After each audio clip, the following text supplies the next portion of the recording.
You do that song great. Give him the bird. Hey, guys, what's going on, everybody? We are live. Not a whole lot going on out there today. A little bit slow, and there's tons and tons of shows tonight, man. We had Scotsman Unloaded Media was on. Yeah, Scotsman was on. Unloaded Media, Gun Snob, Yankee, Gun Gals. Jesus, you guys are all, I'm sure you're all burned out now. So if we get 3 or 4 people showing up, I think it's a cork attack. Oh my God, they're trying to. It's a conspiracy. First of all, I was talking to Alex Jones today. He thinks it's a conspiracy, and you guys, everybody is trying to quark me out of existence. I'm going to be going live from here on out. I think I'm just going to be going live from 4 to 4:15 Eastern Sunday mornings. So hopefully I don't have anybody hopping in my spot, but we'll see what happens. So we'll give it a couple minutes here. We'll do a little bullshit and see who shows up.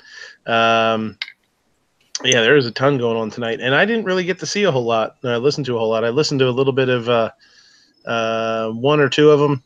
Gave the little dude a bath and was listening while he was in the tub. And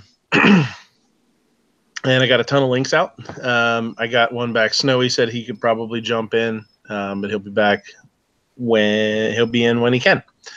So, Ape, what's going on, homie? Not a whole lot. Finally got a weekend off. Good for you. I have done more on the weekend than I usually do during the course of a day. Have to go to a local fire department's, what they call it? They called it a smoke-off. So I got to have a lot of brisket and ribs and barbecue chicken and stuff the other day. Nice. Mm-hmm. If anybody out there wants a link, Tater says I'm doing a show in that time slot. Actually, all right. Well, I'll slip it back a little bit if you need me to. Just let me know when you're not on. How's 6:12 to 6:18 Sunday morning? Is that, or Monday morning? Is that okay?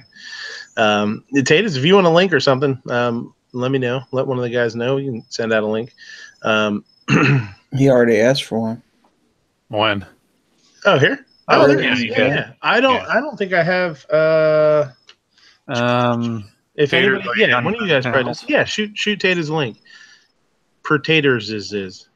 We need some French fry potatoes. There you go. We're talking. Yeah, Rich, I sent you a link. I know I sent Rich a link. I think so. But I will send. Right, Taters, check gun channel. I will send another. Mad Sexy wants a wrench. Oh, wrench is there for paying customers. Mad Sexy. Oh, Mad Sexy. Son of a bitch. On. Son of a bitch. Hey, ladies aren't the only one who loves green, Matt. Midnight loves it too. All right, Rich, you got a hlank coming to you there. And how do you think he's going to keep himself neck deep in hot dog and Slim Jim candy sandwiches? I know. I got a Slim Jim laying around here somewhere. Actually, a Slam Jam. Slim Jim. Mine met its demise the other day. What's that? I said mine met its demise the other day once it got to my house. It didn't last very long, huh? It did not. Well, it at made least it to the house? Huh? I said it made it to the house? It made it to the house. Well, yeah. Most of it. Not too long after that, because right after I got done mowing the yard, it's like, okay, I need a snack. Well, here's something right here. Well, I'll tell you what, when you're working hard out in the heat and you're dehydrated and you're feeling run down, I'll tell you what, nothing does the job like a Slim Jim. I'll tell you. I'm sure any doctor would tell you too. That's right. Yeah, it's got the electrolytes. Yeah, it's got riboflavin and shit in it. So yeah, It's got the electrolytes for the plants. yeah. I asked for one this weekend, and they gave me a knockoff Slim Jim. Oh, it's like a skinny Bob. No, it was more like a Savette Sally. Oh, there you go. So, Giz, what's up? What's going on? You're up next, Gizzard. What's new on other than quenching your thirst with Slim Jims?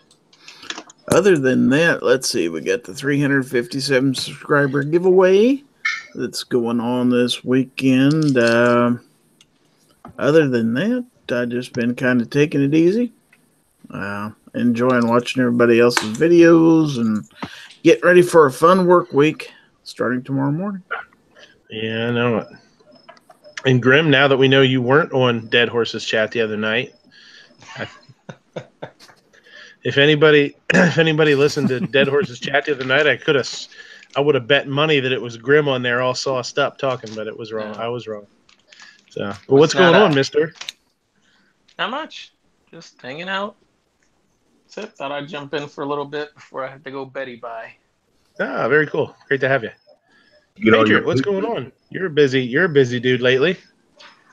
I just spent the weekend up at with some family and had a pig roast, and I'm all fat and nasty, ready to relax with the start of my weekend tomorrow. All chubby and greased up, huh? The start of your weekend. Nice. You know, when you're retired, you know, my weekend starts on Monday and ends on Sunday. Yeah, So it's a hard life, but it's a week beginning and end all at the same time. Mm-hmm. So we were talking about, I forget if it was it on here or it was on here. I think we were talking about the other week. We were talking about pig roast. I was talking about that one that I guess I've talked about it on a couple of shows because it's come up. But we used to go to one when I was a kid. A friend of my grandmother's. It was just like you were describing, like big old pig. Now they stuffed. You were saying they put like onions and jalapenos and stuff inside. Yeah. The pig that they used to do at this pig roast that we used to go to, they did a bread stuffing, just like you would do for a turkey at Thanksgiving. And that was awesome. It was amazing, man. I'm going to tell you what, when they split that sucker open, that was just the best stuffing I've ever had. It was crazy. So I guess you could do, like vegetables and stuff. I guess you could do that, or you could do bread stuffing. So whatever. I guess if you're on a diet or something, you want to eat pig, then I guess you go with the jalapenos. But yeah, these are pretty slamming. Taters, what's going on, buddy?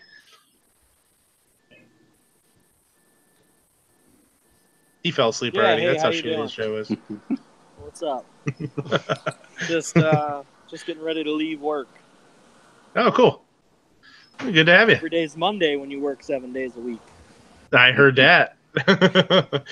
Yeah, Sunday. I try and pack as much into a Sunday as I can. It's a pretty busy day.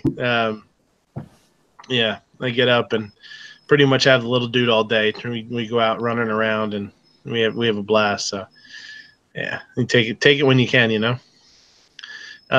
Rich, what's going on, bud? Yeah, not much. Just got done doing my show not that long ago. Then caught a little bit of Scotsman show. Now I'm over here. And I sent Patriot a link for my show, but I guess he just didn't see it.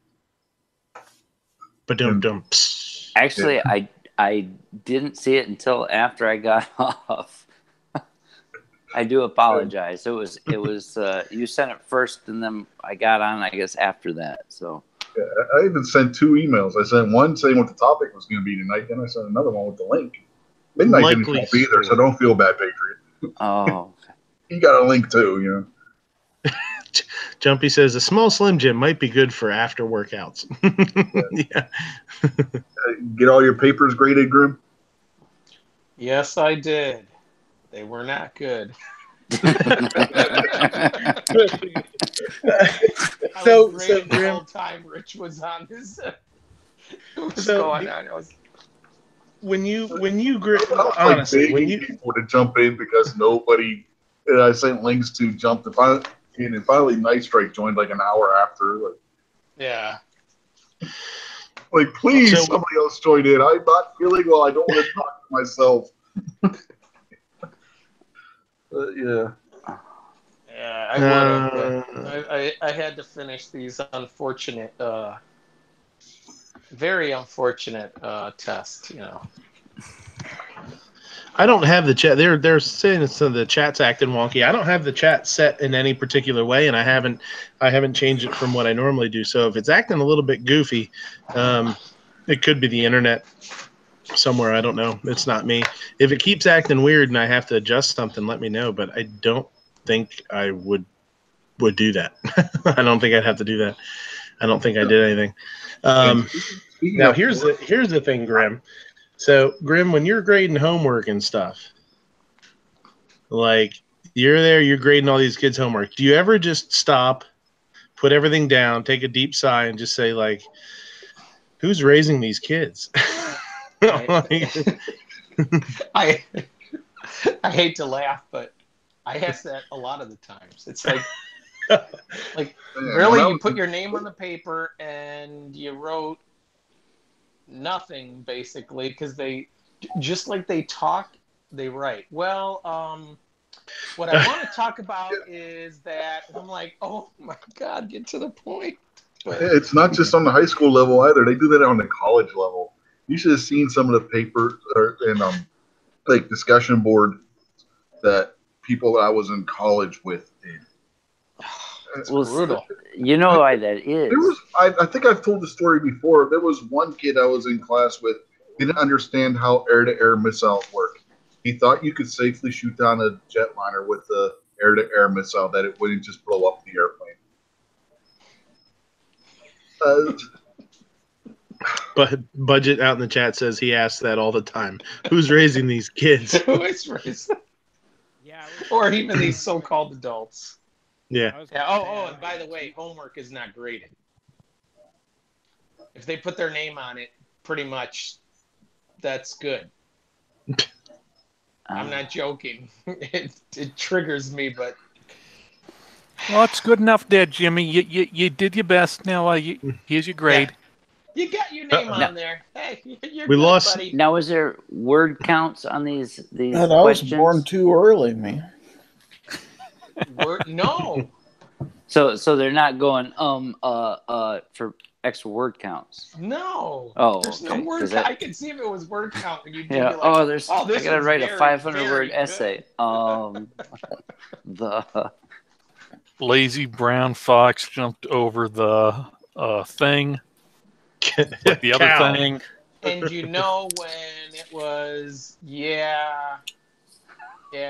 When stuff happened Are you sure they're not just using Washington was dictation? like this, and and things Teddy and Roosevelt Then there stuff. was that like, man this. who looked like a man, but not quite like a man. It was like Miss. It's like Miss Swan from Mad TV. He's looking like a man. Look at that. He's looking like a man. And more like Miss South Carolina from a few years ago. Like the Iraq and stuff. Yeah, exactly. And, Iraq and stuff, and we need maps because kids can't find the Iraq and stuff, and Maybe they're using dictation, and that's how they talk, so that's how Yeah. it comes out. Damn you, Alexa! You are ruining our children's vocabulary skills. Yes. I think Siri would get the blame because she was on first. Well, one of them is going to get the blame. Damn it. Mm. All the Apple people are going And- to blame Alexa, and the Alexa people are going to blame Apple. So it evens out. Well, who's going to blame Cortana? That's still a Nobody thing. uses that. It's still a thing. Is there still a It's purple? it's still a Is there thing. still a purple hologram with large breasts walking around? Oh wait, are you What? talking? What the hell is going on there? Oh. What? I missed that one. Wow. No, Cortana was a character in the Halo games. Then Windows decided to name their voice-activated assistant the same Yeah. thing. Yeah. Freaking old people! What the hell? What do you want from me? So I don't why know, doesn't man. she have big old titties? Because I'm old video enough to- game. I'm old enough to have had like an Atari, so I mean, don't blame me. I don't know. I remember when the Atari 2600 ColecoVision. Hey, is my mic Huh? working, guys? It's real low. I can turn you up. Yeah, it's Here, hold on. Let's. I remember if when you we can- played cards and shit, because that's all there was to do. Didn't have no video. Damn kids today! When I was your age, we had dirt, and we were happy. Monopoly. Go ahead, Snowy. Playing Yeah, Jack. because it's been acting up, and I may have to hop out for some technical stuff real quick. Whoa, just No, got real it's loud. it got super loud. There you go. Now say something. Sing us a How's tune. that? Any better? Yeah, you're Yeah, good. better. I'll actually probably turn you down just a touch, but no, you're good. Okay, good. Perfect. Yeah, when I was a kid, we didn't play things like World of Warcraft because we had actual pen and paper that we used. It was called Dungeons and Dragons. Ugh. Here, Nerd, take my phone from me. nerds. Where's Ogre when you need him? Well, going back to It was the football team that was playing, so I don't know. going back to the grading of papers and stuff, you should see some of these kids' resumes now that they put together. Holy Ugh. shit. Oh my god, I know. I can just imagine. I was like in the 10th grade Glee club, and I was shooting rifles and stuff, so I should be like a security contractor. Is that what their resumes look like? That, and then even doing my full-time job, I shit you not, I had a kid, probably 18, 19 years old, submit a resume that was 3 pages long. He had worked at a McDonald's and I think like one other restaurant type place because we do food manufacturing. And in each one of those bullet points, he literally told me the step-by-step process of what he did at work every day. Yeah. Like 20 different bullet points for one job. It's like, holy fuck, I need like 4. Yeah. Yeah, you see that. You see that a lot with younger people, and a lot of times sometimes it's because they were told that's good, and sometimes I think they think like, I'm just gonna put everything like, mop floors, swept floors, squeegee, Windex, like every damn thing, everything, damn thing, tied shoes, put cups away, put spoons away, put forks away, put knives away. It's like, goddamn, dude. Yeah, getting Well, back then to on top of that, and stuff, I just want to throw this out there because I saw Kingpin throw this out there in the chat. Play toys, get back to work, kid. I think he grew up in the town from Santa Claus is Coming to Town, if any of you remember that one.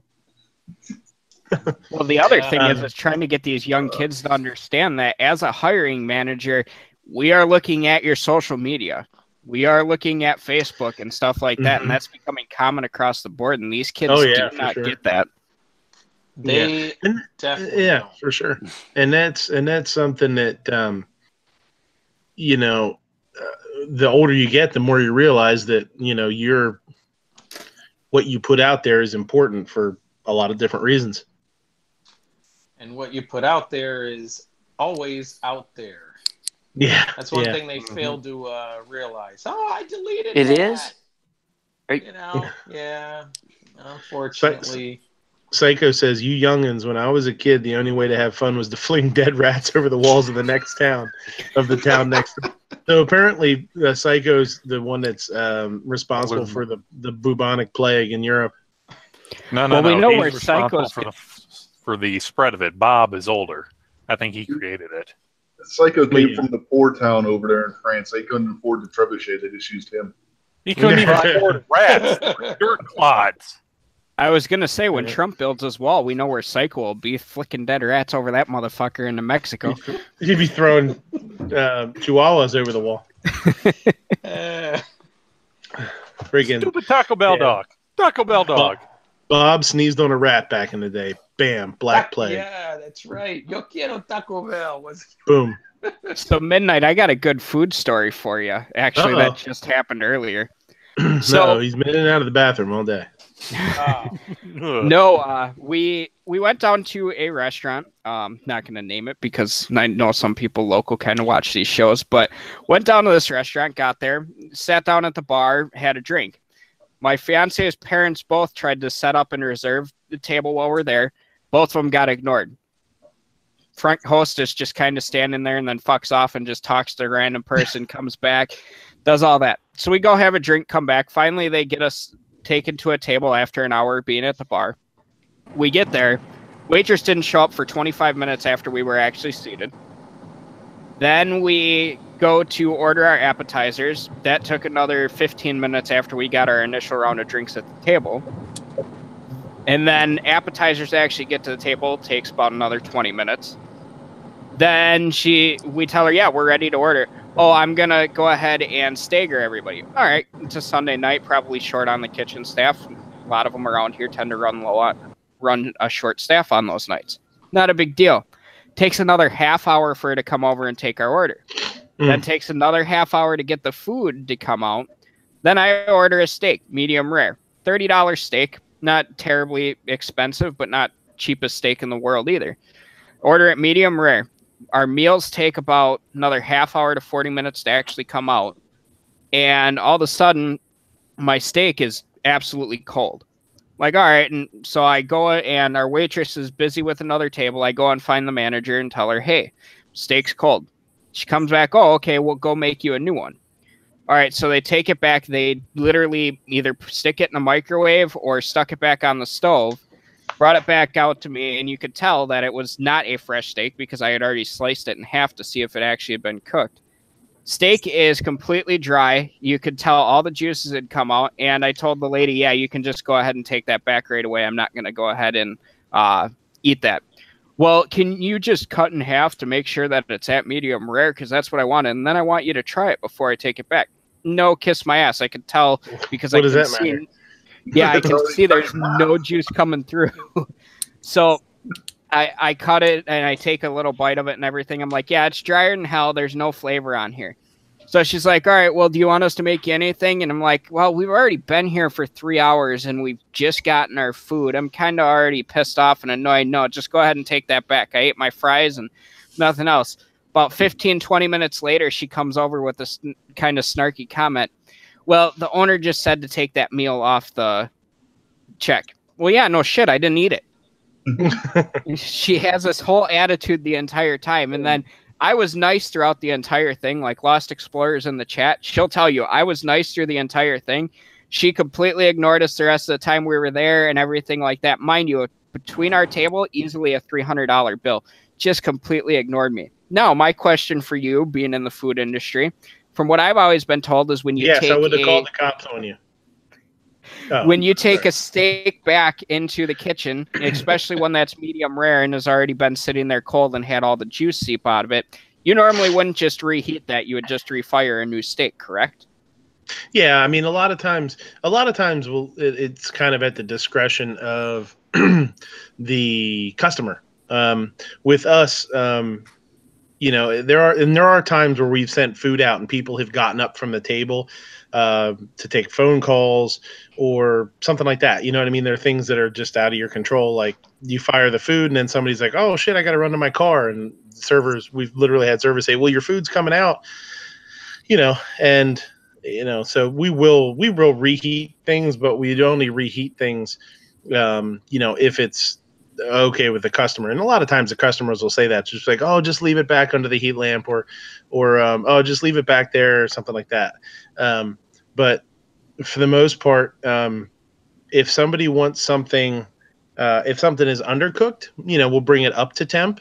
If something is overcooked, it gets redone. If somebody gets a dish that they don't like, we ask them what they don't like about it. Would they like us to remake it? Or would you like a different dish? So the biggest thing is to assess the problem and figure out the best way to make somebody happy. So yeah, if you got something that you were unhappy with, I mean, it's kind of, I think the smartest thing to do is to find out from the customer what the solution is. That's the easiest thing to do, right? Because the last thing you want to do is, you be upset about something and then us remedy it, but not remedy it in the way that you would have hoped, and then you still got somebody pissed off and you've wasted even more time. What if it has too much flavor? Too much flavor, then you tell them to get bent, you close the restaurant and go home. Yeah, that was the thing about the steak is like, I'm all for it. I'll pay it, and trust me, I've paid a pretty penny for good steaks and stuff like that. Except for I kind of expect there to be some flavor, and when you bring me the initial plate, and I can see that the plate is just covered in juice. It's literally the only thing on the plate is the steak, and the plate is just covered in juice to where it's starting to overflow the little dished part on the plate. Could tell right off the bat that that's not going to be a good steak. You lost all your flavor in that juice. So for me, I was just frustrated. It's like, that's kind of 4 hours wasted to get a shitty steak, Yeah, that's tough. Let's see what's going on in the chat. Obnoxious is out there trolling. He says, claiming I'm in the food industry is like claiming Clover and Ghost are in the tall industry. Oh. Hey, that's messed up there. That's not right. What's up, Ghost? Nice. Ghost, What's up, homies? How y'all doing, buddies? Ghost, I will. I'm gonna start working on the new menu with the crayons next week. Okay. As long as you get the whole spectrum, I don't want just the standard box of crayons. I want the 64 pack. Well, I'll tell you what. With the red and yellow. I'll tell you what. The Crayola factory's in PA, man. If when next time you come up, you got to let me know. We'll go over there and have a snack. Sounds like a plan. They may not want me back there though. This guy wiped out 200 crayons. Get him out of here. They see an all-eat. You know, they don't think that a tour of the crayon factory means an all-you-can-eat buffet for me. Man, I just thought of the best Instagram picture ever would be like you and Heavy and Squib and Patriot all standing in front of the Crayola factory with like lobster bibs on and a fork and a knife. Oh no, that would be gold. That would be so good. good. Food tray. You're good with the Need some the Photoshop stuff. skills. The Photoshop. Yeah, I was gonna say you're good with Photoshop. You should make that happen. I might have to do something like that for sure. You know, that'd be awesome. The Chow Hall food tray. I might have to get the okay. I might have to get the okay. We could add Tim from Military Arms in there too. You know. Oh, is he a Marine? I didn't know he was. Yeah. He's a Marine. He's a Marine. He's a Marine. I thought he was in the Army. Oh, okay. No, he was a Marine. That's funny. No, that was good. If I tagged a couple of guys in a dude's. I was just scrolling through Instagram and like the generic search, whatever, suggestions, I guess you want to call it. And like I started scrolling through and bam, here comes this picture of this guy in his Marine uniform with like a mouthful of like 10 crayons and he's talking about, and he said it's like something about being delicious or whatever. And I was like, oh man, I got to tag these guys. This for sure. This is funny. It was cool. The funny thing is, we joke about it ourselves. Mm-hmm. And so, I mean, it's so funny when people try to make fun of us. It's like, dude, Yeah. I say it every time I'm on air somewhere that I eat crayons for lunch. You're not hurting my feelings. I had never heard that until recently when, since I've known you guys. So yeah, it's funny now that every once in a while it pops up somewhere else in a chat or something like that. I'm like, oh, okay, I get it now. My daughter loved that picture. It was funny. She's like, that is hilarious. Yeah, it was funny. It was cool. She didn't get the joke about it though. But. Yeah. Yeah, I'm having freaking Cowboys are trying to lose this thing. Who are they playing? The Giants. Oh, we got a lot of Giants fans up by me. Guessing your football. Well, not everybody's perfect. Well, so the Chiefs come up and whip the heck out of the Steelers today, so at least there's that. I can't talk. My team's on an 0-2 streak so far. So I didn't even know you owned a football team. That's awesome, man. Bears. No, you trying to hire Kaepernick? Are you? I'm a Texans fan. They need to hire somebody. Kaepernick can fuck himself, but they need to hire somebody because I actually like Deshaun Watson. I think he's got some talent, man.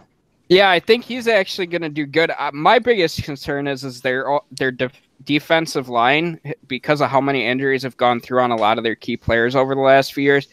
Like J.J. Watt, I played against the guy in high school, and to be completely honest with you, I don't think he's going to make it through the end of this season without getting traded. Too many injuries the last couple of years, and I don't think he's playing the way that he is.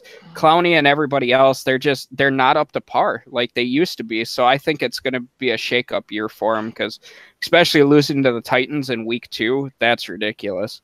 I don't think the Texans. And that, my friends, is your Houston Texans update. Yeah. There you go. Back to you, Bob, in the studio. At least you don't lose the game in the last few minutes. If the home team wasn't the Lions here, maybe I'd actually be able to get into football. But I can't stand it.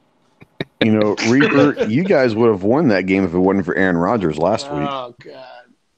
Yeah, I know. It was funny. I can't believe the Steelers kicked off it was like with a little over 2 minutes left to go after being down by a touchdown. That was just boneheaded. Towards the end of the game, you started seeing all these memes and stuff pop up on Facebook like, oh, yep, the Lions are back. You notice Ghost jumps in, starts a football chat, and then leaves. Yeah, I was Then gonna say, bolted. did he bounce or what? Or did He took, drop? he dropped out probably. Why the Cowboys lose? Yeah. Oh, was he mad that they weren't Giants or tall? It's the Texas little fellas. The Packers got robbed today too. Oh yeah. That was shitty call. I'm just happy the Patriots lost, though. So. Yeah, I was excited about that. And I'm also happy that Jacksonville found their paint can. Oh, quiet. They were able to finish painting those helmets. Yeah. See, I see how it is. I bring up football and he boots me out of the chat. I see. Get out of here. Football Get and then on us. No, we thought you. Get on out of here. You derailed it and then just decided to bolt. If I would have thought of that, that would have been a lot more funny. That's for sure. I thought maybe he just had to mute himself or get out real quick so he could cuss at the TV, then hop back in. Yeah. Next time And if we blow a 10-point lead with 46 seconds, I'll throw this phone through the TV. Oh, you mean like the Steelers last week against Cleveland, right? Oh, yeah. Yeah. Or like we did last week, right? Yeah. And this week, like I said, a little over 2 minutes left. You're down by a touchdown. So instead of going for the onside kick, you kick off to a team that you couldn't stop the whole game. Yeah. That sounded like a great idea, hey? And kick it through the end zone. Yeah. Just maybe, it'll change. We'll see what they was planning on is they're going to kick it off deep, and they're going to hope that the Kansas City guy fumbles it on the 10-yard line so they're closer to the end zone. It just backfired dramatically. Yeah, but they kicked it over the return guy's head. We had 10 guys up on the line, and the return guy would have got nailed, but what they did, kicked it clear over his head. It's like, wow, why didn't you think of that before? Just kick it past the guy. Oh shit. Oh, Actually, I'm wondering how the Rams them for almost a touchdown return earlier in the game. So. I'm wondering how the Rams-Cardinals game ended up wrapping up because last time I saw it, the Rams were beating the Cardinals by 34-0. Let's see, Rams-Cardinals. 34-0. 34-0. Ooh, got smoked. Did anybody Rams happen won to catch that? any of the Jacksonville Patriots game though? Did anybody? I heard Jacksonville won. Yeah, Jacksonville won. Right, that Jacksonville was up by 20-something points. They get into the fourth quarter. The Patriots start mounting a little bit of a comeback because Jacksonville starts playing prevent, and Jim Nantz and Tony Romo couldn't figure out whether the Patriots were actually going to win the game or not. It's like, what in the hell are wrong with you two idiots? Clearly, Jacksonville is just playing prevent to keep them from scoring as much as they can. God, I'm kind of glad I didn't listen to the commentary on that game because I can't stand Romo. He's got a really dry personality, and he's from a town that's 15 minutes away from where I live, and I've met him before because his sister used to work for my mom. God, I don't understand why that guy's a commentator at all. I don't know why Jim Nantz is calling football games. The guy's a career golf announcer. I mean, no offense, Ghost, but no, he's the best golf announcer. He really is. 20, the 25, the 50. He does not going have all the way. Yeah, he doesn't. Football is not his calling. Well, and then they pair him with Romo. It's like, how the hell do you think that's going to go? I'll tell you what, Romo's an improvement over who he was with. Phil Simms is a moron.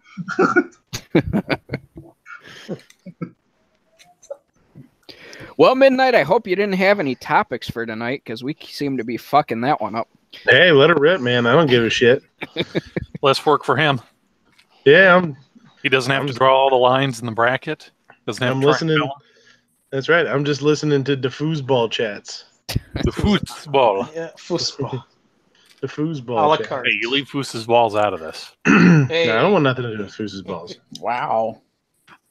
That escalated quickly. That degenerated quickly. Yeah. And Angelina isn't even here. Yeah, I know, right? You got a spot open. Yeah, there's a ton of links out. I mean, who the hell knows? But somebody might show up yet. Domestic still going. Oh, that Ghost is putting out videos and stuff. Look at this guy. Yeah. Jeez, fancy pants. He's on one chat. He's putting out videos. No wonder he's got some range videos. What he's not telling you is he's making the videos while he's in the chat. Yeah. There you go. Mm-hmm. I have done that before. But I can't publish those videos because they're against most advertisers. No one likes to see me doing that to myself. Yeah. Scott's got it figured out there. He says you need to have a supermodel wife that makes more money than you do. That's where it's at. Well, you just need a wife that makes more money than you do. That'd be awesome, wouldn't it? Yeah, foreign and domestic still alive, so. Yeah. Well, we know how Ghost is making his money. He got hired right next to Kaepernick to be the gun voice of Nike. It's pretty bad if you're Tom Brady and you're making $25 million a year and you're getting, outworked by your wife. That's a nice problem to have. Yeah. Yeah. Roll call. Oh no. Oh. Patriot just got NSA popped. Ah, knives. Where's the chocolate?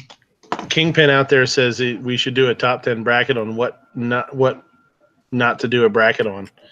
The top 10. What would be the top 10 worst things to ever do a bracket on? Brackets. Hello. Or how about a bracket of the worst brackets you've already done? Yeah. A bracket of Matt's brackets. Yeah. Hold on. Roll call's showing us some patch porn. Huh? Ooh, chocolate. Who the fuck do you think I am? No, I saw roll call jump in. I thought that was roll call. Whatever. Seriously, this has been my icon. This has been my icon for how many chats? I'm not paying attention. What the hell? Okay. I leave for 2 weeks. He's not I see.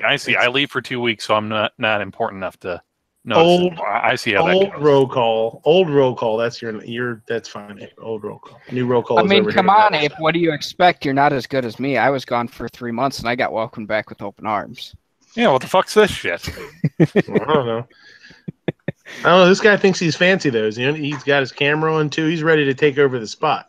He's looking for a new spot. If I ever, if I ever, don't get a chance to do the show on a Sunday, I know I'm gone. I'm a goner, man. It's going to be this snowy Northwest hour. Snowy Sunday. Hour. It's going to be snowy. It's going to be snowy Sundays. That's what it's going to be. Mountain Dew. Come on, if you're going to drink it. Do the do. Oh, there you go. Ooh. I got a question for all y'all. You know why it's red? Because if you drink too much of it, that's the color your ass is going to be. No, it's because they had a surplus of red dye number 40. Anyway, I got a question for all you guys. I don't know if I was going to bring this up on my show earlier, and I forgot all about it until now because we're talking about crazy stuff. Did you see Michael Moore's latest claim about why Donald Trump won the election? And no, but I'm sure it's crazy. Yeah, it's his theory is, and he's blaming Gwen Stefani because Gwen Stefani was paid more by NBC to be a judge on The Voice than Donald Trump was making on The Apprentice. So to compensate, according to Michael Moore, Donald Trump ran for president. I mean, I could see that Trump has that type of personality where it would just be. I believe it too. That's Michael Moore's latest claim that he's literally supposed to be putting in his next movie. I was like, are you kidding me? Good. Who gives a shit? Who would? I mean, yeah, okay. Even if it is true, even if Trump came out tomorrow and he said, "That's true, haha, I win," what would be the? Didn't Michael Moore just release some movie that grossed like $313 in the box office, and the entire time it showed in any theater? Who knows? The only movie I think I've ever seen was Canadian Bacon, and that's because it had John Candy in it. Yeah, I don't think I've ever seen any of his. Yeah. Canadian Bacon is actually a pretty damn funny movie. If he would just stick to like comedies and leave the political shit alone, he wouldn't be a bad movie maker. That's the sad part. Canadian Bacon is pretty damn funny. Mm. That's the one where Rhea Perlman is John Candy's deputy, and they think that she was kidnapped. So they go and invade Canada to get her back, and Alan Alda's the president of the country of the United States, and he declares war on Canada. It's a pretty funny movie. Gizzard was showing us his favorite soda. That stuff. Yeah. Oh, the one in the green bottle. Mm-hmm. Yeah. That's not soda. That's soda mix. You gotta add a little water to it. It's like rocks. Just add water. Good to wash down your Slim Jim with. Especially after you've had your candy, Well, that's the thing. That's like when Gatorade has the 1, 2, and 3. You're supposed to drink one before, during, or after a workout, whatever it is. Yeah, that stuff right there is the best pre-workout ever. Oh shit, we got 2 taters in here. 2 taters. 2 taters. We did. And 1 tater. Yeah, I'm home now. 1 potato, 2 potato, 3 potato, 4. Probably use that Parmesan soda mix with a soda stream. Carbonate your water and then pour some of that in there. Mm-hmm. Yeah, for sure. Actually, going back to the Michael Moore topic, the only comedian or person that stars in comedy movies that I have seen that I actually respect and like his kind of stance or when he talks about politics, it's honestly Joe Rogan. If I think about it, because he tends to take that kind of middle of the road and be open to actually learning about shit. If you watch any of his podcasts, yeah, I like Joe pretty much. I mean, he's. I agree with most of it, most of what he has on the show for the most part, his views, and he is really open to seems to be open to let guests speak their mind. You know what I mean? I appreciate that because it doesn't. I don't know. You go some people go on these shows and they just get shut down, and what good is that? To watch people yell each other down and not ever get a point out. Yeah, like his 4 favorite guests that he's had on there, and some of them are reoccurring. Is I love when he has Neil deGrasse Tyson on there. That's always an interesting show. Joey Diaz is good. Then I really liked when he had Ben Shapiro on there, and I really liked when he had Elon Musk on there. So he's got that wide range of people on there. I didn't watch the Elon Musk one, but somebody was telling me about it. But yeah, Ben Shapiro and Jordan Peterson. Love Jordan Peterson's good too. Yeah, I'm a big fan of Jordan Peterson.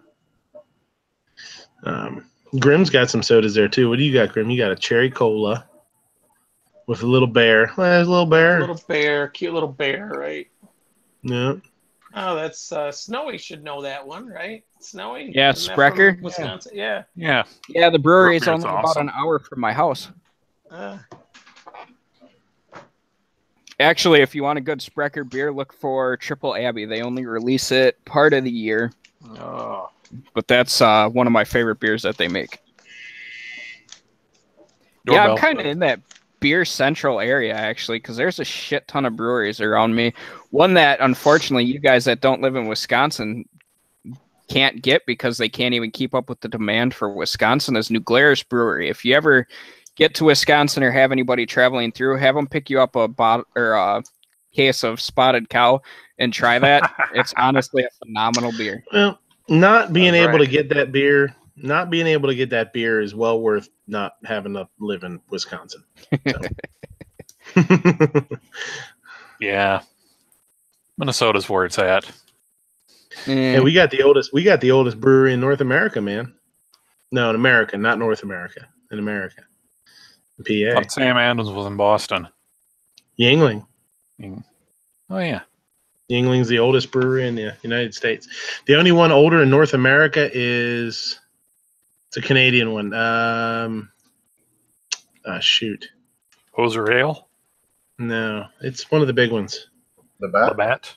Labatt. Yeah, I think it is Labatt. I think Labatt's the oldest brewery in North America, and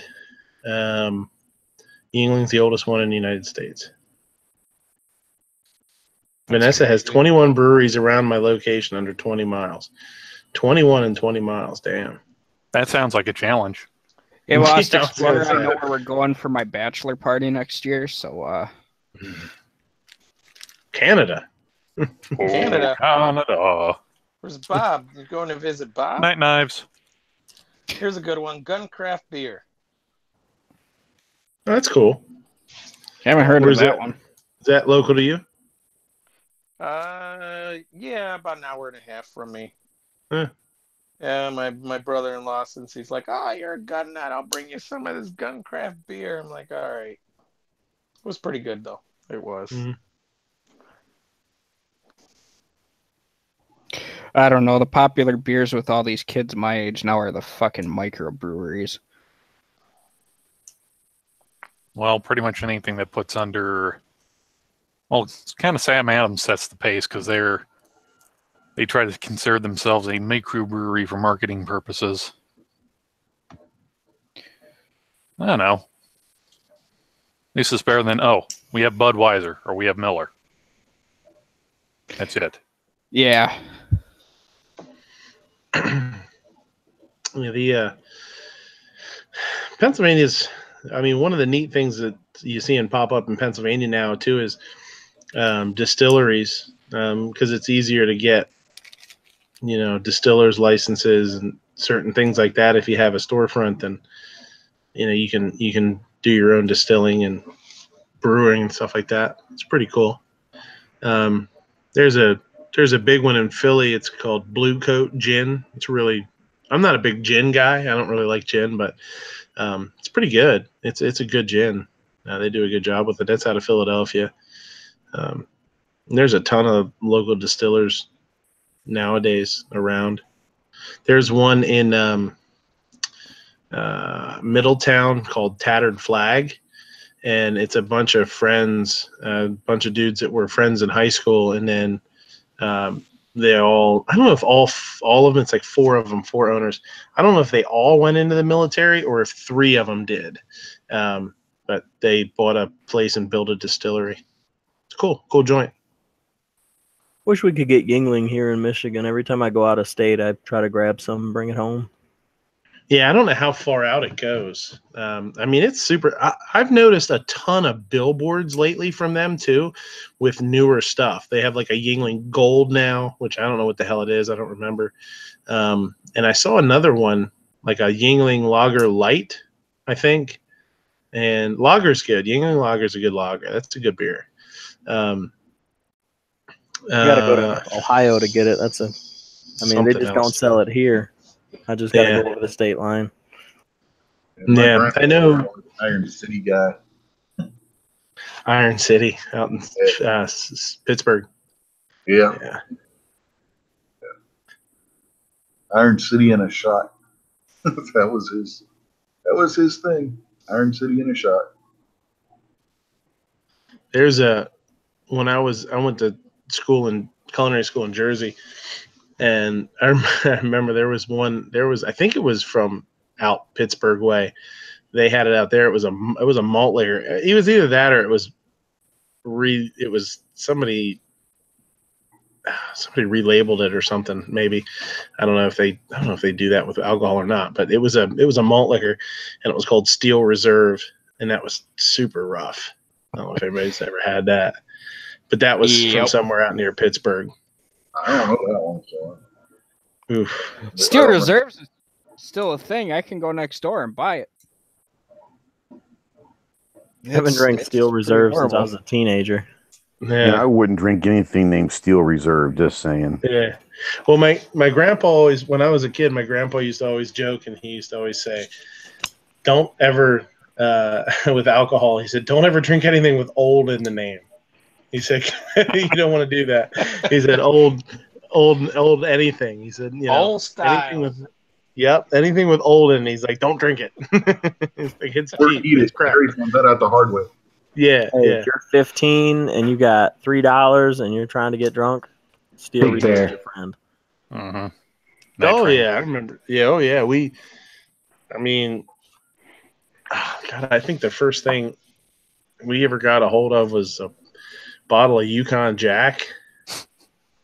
Ooh, boy, that was rough. You guys are too young, but down in Texas, we used to have a beer called Lone Star Light, and it was basically flavored piss. It was like $6. So you know what Unflavored piss How? tastes. Yeah. Well, you know, Are you a connoisseur of VB?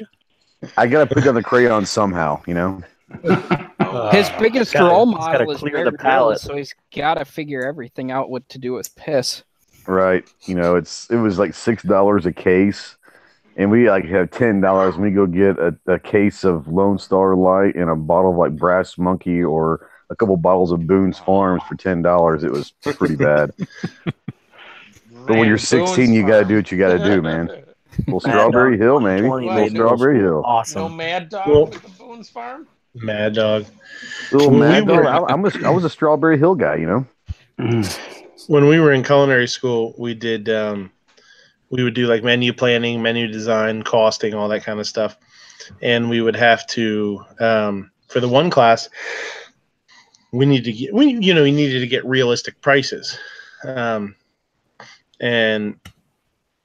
so we did the food part of it, and then you had to pair a wine, and you had to if you cooked with wine, obviously you have to factor that in, right? So my buddy was going to the well, you could buy beer, wine, and liquor all at the same place in Jersey. It's not like PA. He was older than me, and he was in my culinary class. So he was like, well, let's just stop and I gotta get a case of beer or whatever. Anyway, he's like, well, let's just look at some prices and we'll use those prices. And we went in and I was like, let's find the cheapest white wine we can, right?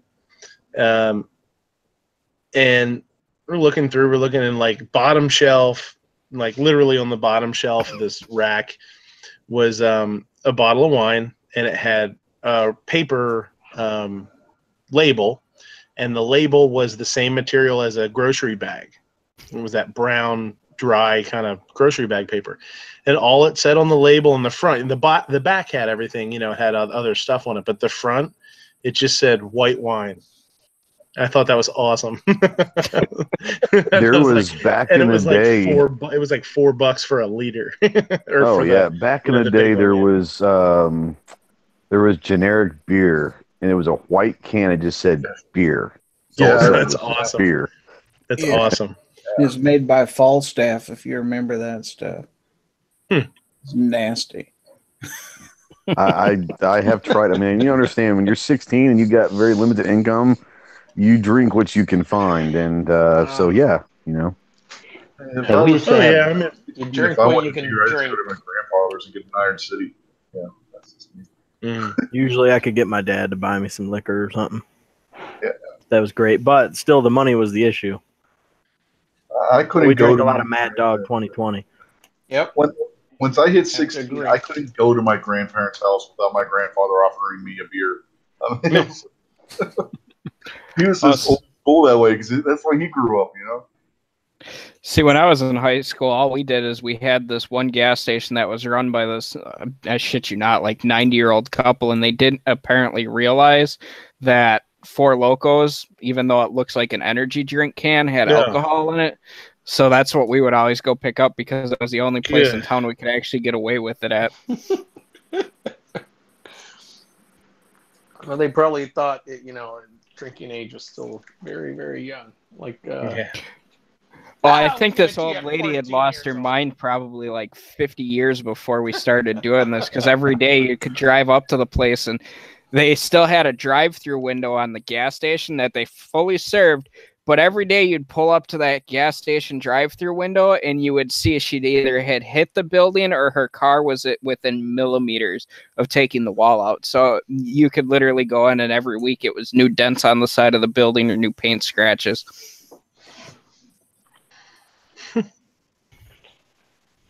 I remember rocking Zima back in the day. Oh, okay. Let me ask you this. Added cherry Kool-Aid. Did you guys ever take shots of Zima? Just take them as shots because they went down better. We used to mix it. I had Pride. Mix it with cherry Kool-Aid. We used to mix it with cranberry juice. Patriot, if you had Pride, then you wouldn't have been drinking Zima to begin with. So you dropped the Pride at the door. No, that's what I said. No, in Memphis, they used to do that where they guys would get that stuff and they would like dump out a bit of it and then put something in it, some kind of flavor, whatever. Shot. What? Yeah, I never got into that.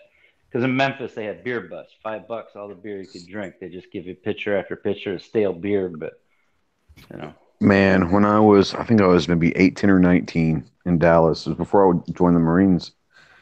At SMU, there was a bar just off SMU campus, and they had Wednesday night coin pitchers. You could bring 10 pennies and just get obliterated. It was the greatest thing in the world. Vanessa Kitty says she's never had Zima. Basically, just imagine alcoholic Sprite or 7-Up. That's basically what it is, except it tastes worse than Sprite. You drink the first one. The first one's okay. I think it's when worse. You drink the second one, it tastes a little worse. You drink the third one, it tastes a little worse. You drink the fourth one, and oh my god, you just want to spit it out. The only good thing about Zima is it had pretty high alcohol content. Yeah, it's like 5% or something. Yeah, I would like to argue that because I would say actually a beer. It was a malt liquor. That's why. Right, it's malt liquor. Yeah. I would have to say this when we drank it. The first one was pretty good. The second one, not so good. Third one started to get better. Fourth one was real good. Fifth one, you don't remember because you're by like. the time you reach that 6-pack, you were done. You were done. I remember people dropping like Jolly Ranchers in them. Cranberry juice in them, like all sorts of stuff. Yeah, man, the best thing to put in Zima is cherry Kool-Aid. Yeah, that would be good. Oh. Yeah, that's basically a Shirley Temple, right? Cherry Cola. Yeah, it's a half a notch above a Shirley Temple. In college, we used to make. Holy smokes! NSA pop. No, Purple Passion with the Everclear. Actually, I think You that did was ever clear Gary here that- anymore. I think Gary mentioned it, Jägermeister, in the comments. If you want a good video to watch that's like 2 minutes long or something, watch the segment by Lewis Black called Drinking in Wisconsin. He literally, because Wisconsin, it was proven that we consume the most Jägermeister out of anywhere in the United States. That Apparently explains a lot of what's wrong in Wisconsin. Yeah. Well, you know, they're right on the lake. It's cold. There's not a lot to What about do. Cisco? Well, his thought process on it is all Jaeger is the bartenders at the end of the night go wipe up the bar, wring the rag out into a bucket, and send it off to Jägermeister, and that's what they put into a bottle. Jaeger Monster. We used to. I had a Jaeger bombs. Jaeger bombs. Yeah. We had a buddy that in college when he had parties, they would get the old Gatorade, the Gatorade cooler out and mix up a bunch of gnarly stuff in there, man. Vodka, rum, trash can strawberry. punch. Yeah, it was. It was. They do vodka, rum, and no. This is Jersey. They used to do Everclear. It was Everclear, strawberry daiquiri mix, and ginger ale, I think. And it was like super sweet and like tasted fruit punchy. You know what I mean? Mm-hmm. And I'll tell you what. Like the first time I ever went there, I went and had. It was the first time I was ever at his house.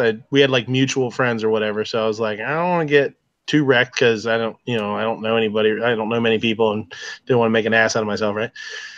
So I was like, I'm gonna have one beer.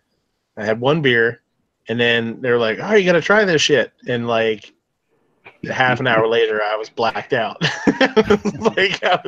I vaguely remember. Like I remember he had in his downstairs. It was like a low ceiling. I remember walking across his downstairs where they had like ping pong table and stuff like that. And it had a ceiling fan, and the ceiling fan hit me in the head because I was too tall. Like it was just like bang, like clunk. Clunk, clunk, clunk, clunk, clunk, clunk, clunk. Yeah, that ping. That explains that explains a little That explains the mohawk, actually. Yeah. You see, it took off the one side, he turned around to see what the hell hit him, and took off the other side. Took off the other side. Yeah, a little bit of brain damage there.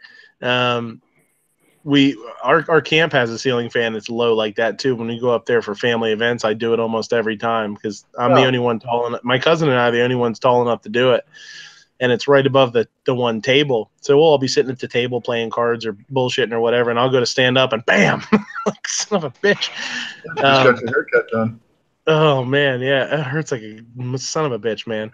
And everybody laughs. They're like, "Oh, I forgot about the fan again." I'm like, "Yeah, I forgot about the fan again." It wasn't there when I was a kid.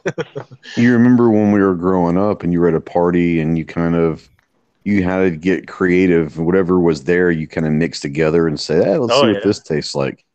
Yeah. Well, one of the very surprising things in my life, which I never thought it would ever taste good, but Southern Comfort and Dr. Pepper is not bad. That's a popular. I wouldn't. Sundrop's pretty good. And what is Sundrop? What is that? What is Sundrop? It's like a Sprite sort of, here, right? No. It's like a citrus. More like Mountain Dew. Here. Yeah. This is Sundrop. It's like Mountain Dew, only a lot more citrusy. Not quite as sweet. Interesting. Oddly enough, you mix it together and it almost smells like bubble gum. Oh, that's dangerous. That's very dangerous. See, I learned my lesson young from drinking that posting shit on Facebook and stuff is not always the greatest idea. I had added my grandfather as a friend the first time I got pissed drunk at a party in high school. I used to have this shirt that said how to become a ninja, and it literally took you, it was pictures, and it was a step-by-step how to turn your t-shirt into a ninja mask. Well, my dumb ass, when I was drunk one night, decided to post that on Facebook, and I lived with my grandparents growing up. So I come home and I'm drunk, and probably about 6 a.m. Granddad comes walking in, and he knows I'm going to be hungover as shit when he wakes me up, takes 2 pots and pans and starts pounding them together right in my ear. He's like, "Man, that fucking sucks, doesn't it, coming home?" I'm like, "Yeah, how the hell did you know I was drunk? Because you posted on Facebook, asshole. Let's go do some work." Drug me out of bed, and that was the biggest hangover I remember. And I just, every time I think back to, maybe I shouldn't post that. I remember my granddad standing over me with pots and pans. I'm just so glad there was no cell phones or social media when I was in high school, because there's no telling how much trouble I would have gotten into. Yeah. The thing I like to do is take the Burnett sweet tea vodka. It's like $10-11 for a fifth. And you just mix that with a 2 liter of like lemonade. And then if you want to get fancy, you can like cut up some lemons and drop it in there or whatever. But yeah, just squeeze a lemon. That's a pretty good, pretty cheap like party drink. Or if you just want to do shots of it, you use 2 fifths and a 2 liter of lemonade. And getting back to what Ghost was saying about just mixing stuff up, I was at my friend's house one day, and he had a bottle of Crystal Comfort and a 6-pack of strawberry and kiwi Mystic that was his fiance's. We're like, I wonder how that would taste. I'll tell you what, it was pretty good until we went to stand up, and then probably fell backwards onto the couch again because you could not taste the alcohol in it. You would mix, just mix a cup with, pour in your Mystic, and then you would pour about a shot, maybe 2 shots of the Crystal Comfort in there, and yeah, that would get you messed up real quick. Did you guys ever try the Cisco? It came in like a 40 bottle or whatever, but it tasted like Kool-Aid. It didn't, you couldn't taste the alcohol in it. Really sugary and sweet. Oh, it was horrible, but you could drink it and. Yeah. I got out of college and it was right after I turned 21. We went out to play, me, my grandpa, and my uncle and I. My grandpa, uncle, and I went out and played a round of golf. And I think both my uncles were with me, I think. Went out to play a round of golf and brought my grandpa had a liquor cabinet that he probably hadn't opened since the 50s or whatever. So we were like, "Oh, we should take some." It was kind of chilly. I was like, my uncle was like, "We should take something out. Maybe we can, have a couple drinks on the way, or a couple drinks out there or whatever." And I got blasted on Gatorade and Windsor. Ended up throwing up all over the place out on the golf course. I was so sick, man. Oh my God. I went to this party in high school where they had these maraschino cherries that they had soaked for like 3 months. Cherry bombs. A combination of vodka, Southern Comfort, and rum. they had soaked these things in for like 3 months. You would get drunk just eating the cherries at that point. You almost got drunk just by smelling it, I'm sure. A lot of places that I've seen do that, they do them with 151. They'll do Bacardi 151 and cherries, and they just call them like cherry bombs. Yeah. You breathing Brutal. fire. Yeah, brutal. If you've ever had moonshine or not, but buddy of mine will he'll make some peach moonshine or some cherry moonshine or some blackberry moonshine, and whatever he makes, whatever flavor, he'll put some of the actual fruit at the bottom of his big thing, let it sit there. And so once you drink like a pint of that moonshine and then you pull the fruit out, yeah, don't eat it. It's not fun. Yeah, we had a what the hell was it? Like when the boutique moonshine stuff started kind of being popular with liquor stores, it was like the Junior Johnson or whatever moonshine with the different flavors. Guy at work came up to me the other day and said, "Oh, hey, you ever had this before?" I said, "Yeah." "Why?" "Oh, my brother and I polished off a jar of that stuff the other day, and he just handed me the blackberries or whatever in there. I wasn't thinking anything. I just took a handful, popped them in my mouth. About 15 minutes later, I was puking my guts out." Oh, see, I love. He's lucky he remembers puking. Yeah. He's I like he love remembers taking anything. Yeah, I love taking moonshine and making it into apple pie. That's one of the best drinks out there. Yep, I was just there. Apple pie moonshine's pretty damn good, not gonna lie. Yep. Deadly, but good. It's all deadly if it's done right. Yeah. I remember in high school, I got busted one time for underage drinking, got handcuffed, thrown in the back of a cop car and everything. They called my grandpa to come pick me up, and I guess I was so plastered that I'm yelling out the back of the window because they had me do a breathalyzer. I'm yelling out of the back of the window, "What did I blow? What did I blow?" Cops wouldn't tell me what I blew, so I kept doing it, and all of a sudden my grandpa shows up, and he hears me yelling. Cops go over, and "Who are you here to pick up?" And they point at me, or he points at me. "Oh, yeah, we're going to write him a disorderly conduct ticket, too." "Why?" "Because he's been yelling for the last 15 minutes wanting to know what he blew." "Well, here's a simple solution. Tell him what he fucking blew." My grandpa looks over at me. "Shut the fuck up for a minute." Okay, so I shut up because once he spoke, I listened, even when I'm drunk. Finally, they tell him what I blew, and he yells it over to me. I'm like, "All right, I'm cool. That's all I wanted to know." I shut the hell up for the next 15 minutes while I went over everything with my grandpa and explained, yeah, he's getting a ticket for underage drinking and all this stuff. My grandpa got me out of the car. They unhandcuffed me. They walked straight to the car. They're like, "How come you're sober?" "Because you told me what I fucking blew." They thought I was still drunk. I had sobered up the entire time I was sitting in the car. So they didn't realize that apparently I was sober and just yelling out of the car at that point. They were pissed about that. But yeah, I just remember that. I ended up getting off of that ticket too. I don't know how, but I did. We had a buddy of mine. Are we going like down the memory lane? Is it okay if I tell a little high school story? Yeah. Might as well. Everybody else has. All right, so we had a buddy of mine. Grew up in Dallas or outside of Dallas in Plano. Had a buddy of mine whose parents had a big like thousands of acres ranch. He was one of the big rancher families. And each of the kids, he had two sisters and another brother. So all four kids got like 50 acres. So they could do what they want to. And they grew up, build a house, whatever. It was their land. And it had a gate entrance from the road. So that's where we used to go party. Everyone would get into the property. We'd close the gate. It'd be in there by 10 o'clock or you weren't getting in. We'd close the gate and it was private and it is what it is. So it was a great place. So it's our senior year. We decided we're going to throw just a rager, like bonfire. Everyone's going to camp out. You got to be in by 10 o'clock. We locked the gates. We had people with walkie-talkies at the gates. it was crazy. It was a shindig. We probably had like 300 people show up. It was amazing. But we charged like everyone like $5 to get in, as we had kegs here and there. So when they pulled up, we had a guy at the gate and he was, "Are you, freshman, sophomore, junior, senior?"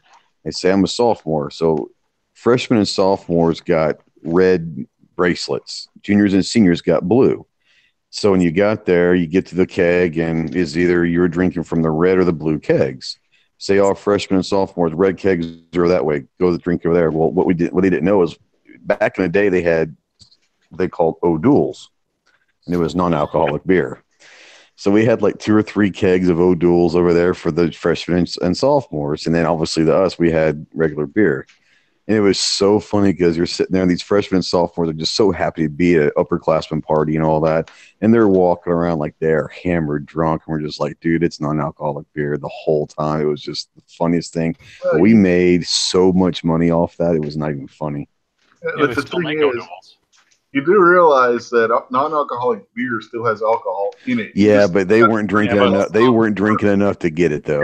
Trust me. Yeah, but it's like less than 0.01 per 1%. Yeah, you're gonna have to drink the whole damn keg to feel it. Yeah. Let's see. O'Doul's was, if I remember right, the non-alcoholic Budweiser, and Sharps was non-alcoholic Miller. You know, I want to say you're right because we got like Bud Light, I think, or Coors Light. I think it was Bud Light for ours. So it probably was like a Budweiser thing, yeah. They still make O'Doul's because I just that funded our spring break trip. I know we still have O'Doul's because our little 100-year-old grocery store still has the stuff. Yeah, still having the grocery stores here too. Yeah, our county fair is they've been losing a lot of money, and one thing that is really screwing them is they're not allowed to serve beer or alcohol during the actual fair. When apparently this property was donated, they made an agreement that they can't sell liquor on it for like 100 years. Well, that shit's coming up soon, and that's one of the things that they're proposing, but they're losing a bunch of money because they can't sell that. But any other event they have, like we have Rib Fest here in town, and it's at the fairgrounds. They could sell beer at that, but the fair is just screwing themselves by not serving alcohol. Yeah, I mean, who doesn't go to a fair to drink? You know? Yeah. Funnel cakes, freaks, and beer. That's right. I mean, fried Oreos and beer. I mean, it doesn't get much more American than that. Yeah. Elephant ears. Deep fried Twinkies. Yeah, I was gonna say the Twinkies. I never had that. Is it pretty good? You never had a deep fried Twinkie? What? Negative. Oh my God! What the hell is wrong with you? You have to try. Have you ever had a corn dog try that. bratwurst instead of a hot dog? Yep. Oh yeah. Those are so Bratwurst good. Bratwurst corn dog? Is that what you said? Yeah. Yep. Mix a little kraut in with the batter when you fry it. That's not a bad idea. Mm-hmm. Pretzel dogs are pretty awesome too. Oh yeah. Pretzel dogs are Anything amazing. Pretzel dogs are great. Pretzel dogs, pretzel burgers, like Spilled pretzel let's see, I dog. know Snowy will know Culver's because it's Wisconsin. Culver's. I don't know anybody else in the area, but they do these bacon pub burgers. Yes, Freaking they excellent. do. Actually, speaking of that, I think I'm going to go get that for lunch tomorrow because that sounds really fucking good. I still haven't eaten dinner, so I'm hungry. And every time we talk about something like that, it's just like, holy shit, I'm hungry. Well, you're on the wrong chat. Yeah. Yeah. If you didn't want to be hungry, go to your Young Gals chat. Was it last week or the Ooh. week before we did Nice carnival Fried food. Yeah, fried It was, food. a couple weeks ago, 'cause I think I was in on it. My wife made homemade sweet and sour pork for dinner. That was yummy. That sounds scrumptious. Nice. Yeah, she had. You could either have it with rice or oolong noodles. I like it. I love udon. Actually, do you guys get the dry? Do you guys get the dried udon or like fresh ones? Dried. Yeah. And then throw them in a pot of water and Yeah. The fresh ones, when you get them, and they're like vacuum packed or either frozen or fresh or whatever in the fridge, and they're packed, they're way different. Some people love them, some people hate them. I like them. They're really they're much bigger and they're real tender. They're pretty cool. If you ever see them, snag them. Actually, Ghost will appreciate this. Freezer section. Ghost will appreciate this, and you probably will too, Midnight. I have to go back and watch our chat from doing the bracket of worst MREs because Lost Explorer is starting to get ready to do the Appalachian Trail, and she's never had a lot of MREs, and we're going to be sending her out with them. So, veggie omelet. Make sure you do gotta do that. Yeah. Chili Mac. Yeah. Anything tuna, go for it. It's awesome. Anything that says omelet or vegetarian. Omelet, you're golden. Yeah, and my mom actually, she's excited about us picking it up because when she was in the Army, her favorite one was chicken and rice, and she never gets a chance to go out and get Chicken and rice was good, though. That was like legit. I enjoy chicken and rice, so she like wants the me to try finding a chicken on ding was good. Yeah, I was about to say anything tuna or egg, you're golden, and so will be your underwear. Yeah. Yep. If you don't eat something first that binds you up, like another MRE. Yeah, there's no such thing. There's nothing in the world that can bind you up enough to withstand those. Ouch. Well, Vanessa Kitty, surprisingly enough, says, I love the tuna MRE. God bless her. Hey, Vanessa Kitty, how much did you fucking drink tonight? Because there's no way in hell. Nah. She's on her second pint of moonshine. Gotta be. Ever had the freeze-dried pork patty MRE? I think, isn't that the one where you guys... That's the one I said was like a block of dried meat with snot gel all over it. Yeah. Horrible. It was like gel. It was a really bad, way of trying to make a cheap Salisbury steak, and it turned out badly. I was just gonna say, is it like I imagine the way you guys were describing the ham too was like a slice of old ham in like brown KY jelly or something. The ham slice was like that, where it was thick and it was dried out, but it had glutinous loop on it. Yeah, they try to call that brown sugar ham, but that was not brown sugar. I promise you. Oh, it was brown sugar, all right. Well, speaking of drinking here, Homemade, I think you guys might have had a problem reading the Gun Channel chat here. When I was a broke-ass kid, my friends used to donate plasma on Friday and get a 4-pack of Steel Reserve. It was the cheapest way to get buzzed. Oh, my God. Wow. This is one way to do it. You may have a problem if... Yeah. You're donating, you're donating blood to get beer for your weekend, you might be a redneck. No, well, here's the thing. Alcoholic. It could be worse. At least he wasn't. What's so effective about that. What's so effective That's is you take some of the blood out, and you just replace it with beer. Then it's like drinking twice as much. What you're saying is you have an IV stand with the beer can, and then as they're drawing blood out the one arm, the beer's going in the other arm. And see, by the way, you can't call that fool an alcoholic because alcoholics seek help. He was the drunk. Yeah, there was no way he was seeking help at that point. There was too much blood in your alcohol system as a problem. That's pretty much it. Jumpy was saying, ain't there a chowder MRE? I'm trying to think if I ever tried I don't remember that, but that could have been after my time. I've been out for 20 you guys are years. saying there was a chicken a la king one that would probably be almost like a chicken chowder. I think when I was in high school, there actually was like a corn chowder one.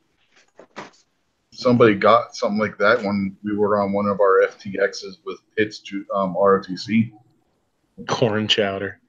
Yeah. That would be interesting. That'd be fun coming out. That'll be fun probably trying to keep down. Yeah. It's going to come out with the brown sugar. And anything that says just add water, don't ever touch that stuff. Ever. Now, because you got the dehydrated fruit. Those weren't That's what I'm saying. Don't ever touch that stuff. What's wrong with the dehydrated fruit? The pears were pretty good. I thought anyway. Nah, your ass will be louder than your M4 shooting at full auto. I never This little rabbit pellets just going out there at 700 pellets per minute. I steered off after that. Oh, and on that note,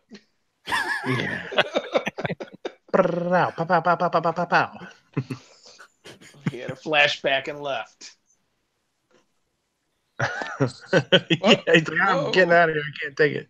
I think Vanessa's roll call's killing me. Every time roll call gets booted, I get booted. Vanessa's saying I was one of the food inspectors during the MRE development. I know who to blame. It's Vanessa's fault. Vanessa Kitty talking about tuna. Yeah, she's saying. I think Fine Ape was just trying to. You know why she was testing them? She was in the Air Force and she didn't have to eat the damn thing. Yeah. Did you guys They only ever ate them as jokes. Yeah, that was a them on bet. dares.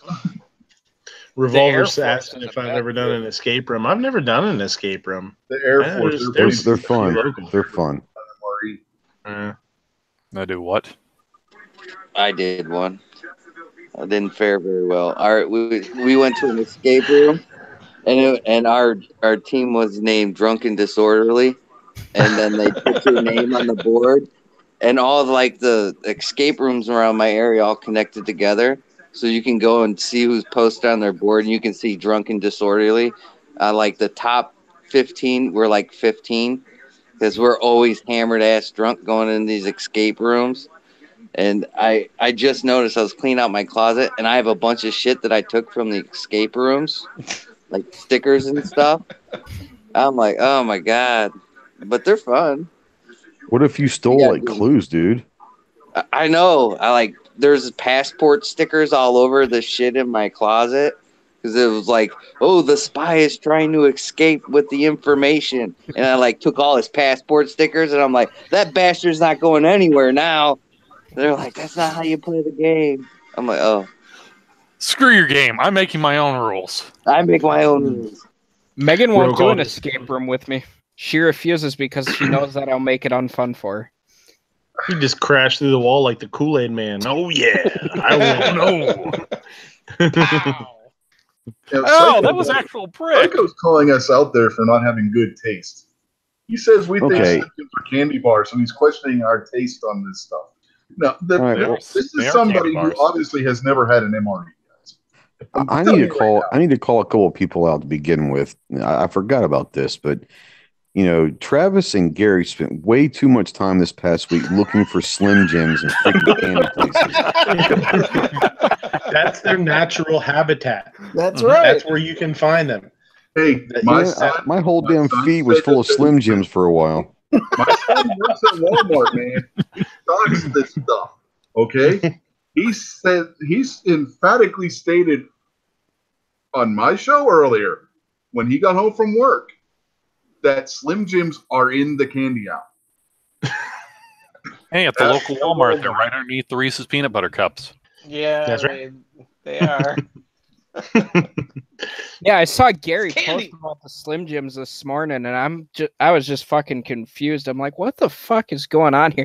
I had to go back and watch because I missed all of it. I'm like, what the hell? Are they out of the loop? Yeah. You know how ever since that episode, somehow the chat always comes back around to Slim Jim being candy. Slim Jims and hot dog sandwiches. Hot dog sandwiches. If you know what, if it wouldn't have gotten people all fired up, it would have just went away. Yeah, it would. I'll tell you what, the hot dog sandwich and the Slim Jim. I'm taking those two questions to SHOT Show with me, so those will be two of the questions. Hold it. Oh, I see. You're riding on Clover's coattails. What do you mean? He did it last SHOT Show. He walked around. No, that was Ghost. Ghost did that. That was me. Clover was doing some too. Oh, was he? Well, I had about 6 or 7 different questions, like Han Solo or Luke Skywalker. Is a hot dog a sandwich? But I'm gonna have to bring the Slim Jim as a candy bar. That might be worth it. The only time you ever said it was worth a damn was that yes, a hot dog is a sandwich. What's the best thing about the Slim Jim thing is it makes no goddamn sense at all. Like it makes so little sense. You'll ask someone there and they'll sit there and say, Are you serious? Yes, these are questions that are vitally important for everyday life. Hey, it makes perfect sense. Slim Jim on Instagram and they haven't bothered to respond to me. It's like I was looking for sponsorship here, you know? Yeah, I know. Gary's pushing hard, man. I can't even go on Instagram and try escaping my hunger a little bit because fucking Roll Call posts food that pops up from 6 hours ago. I think a couple of I've thought about this year could be left Twix or right Twix. That's always a classic you can go to. Yeah. Stuff like that, and sit there and what? Say left Twix. Okay, very good, very good. You know, start making fun of them or something. But I think left Twix or right Twix. I'm gonna have to go with Slim Jim. Those are two solid ones. You know what? You could even answer real quick. Somebody's gonna answer Revolver's question out there. He's asking, "Isn't cheesecake really a pie?" Yes, and Boston cream pie is actually a cake. There. Yeah. You know what you should do, Ghost, is you could either just straight up ask them, or you could just give them like a top 3 and have the camera like really close to their face, like, you know, zoomed in so you could really see their expression and be like, all right, well, you know, we're asking everybody, what's your favorite candy bar? Is it Snickers, Twix, or Slim Jim? And just watch them be like, Slim Jim. Like, what? These things kind of doing its own thing. Which would you prefer? And then I could do the things. What's your favorite sandwich? Ham, peanut butter and jelly, or hot dog?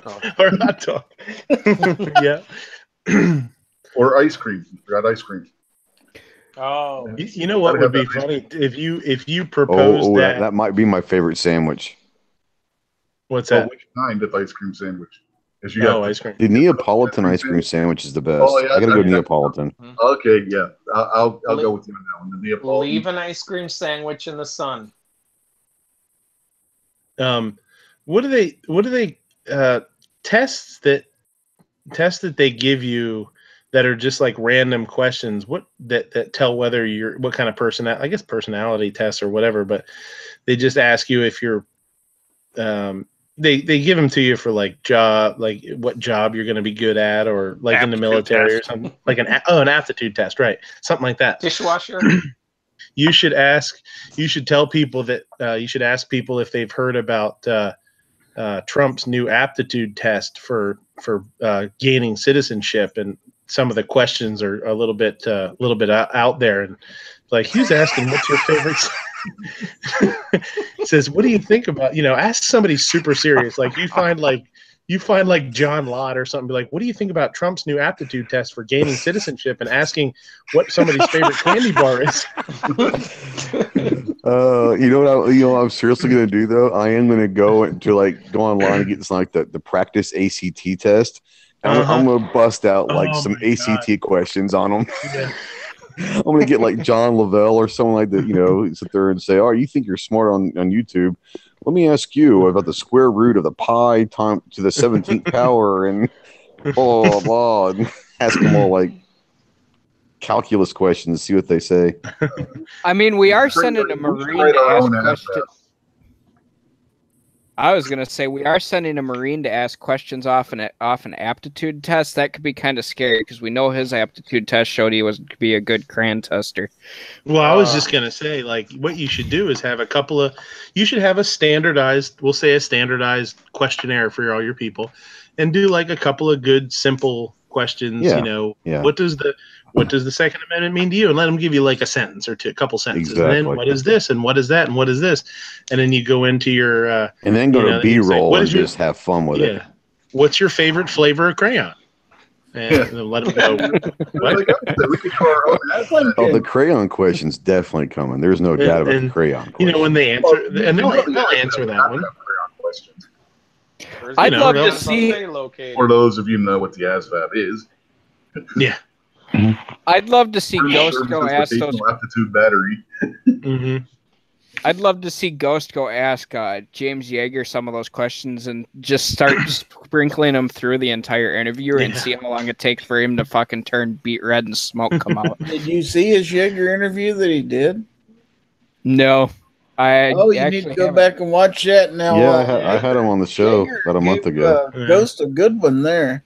Yeah, and like I said, the only thing that Yeager ever said that meant a damn was the fact that he agreed that a hot dog is a sandwich. Mm-hmm. On Ghost yeah, he did. He made that public. What do you call a Marine with 160 IQ? I mean, he broke said it down me. Exactly why a hot dog. He did. He said, "What do you call a Marine with 160 IQ?" I said, "I don't know, me." And he sat there for a second. Was like, "Oh shit, the whole platoon." I was like, "Oh, that's pretty funny, actually." I'm gonna have to go back and watch that one. That was a good show. It's great. It was good. When I took the ASVAB, I had to try and figure out how they figure out who's a Marine because he didn't ask them what their favorite crayon was. Yeah. Your favorite flavor? Yeah.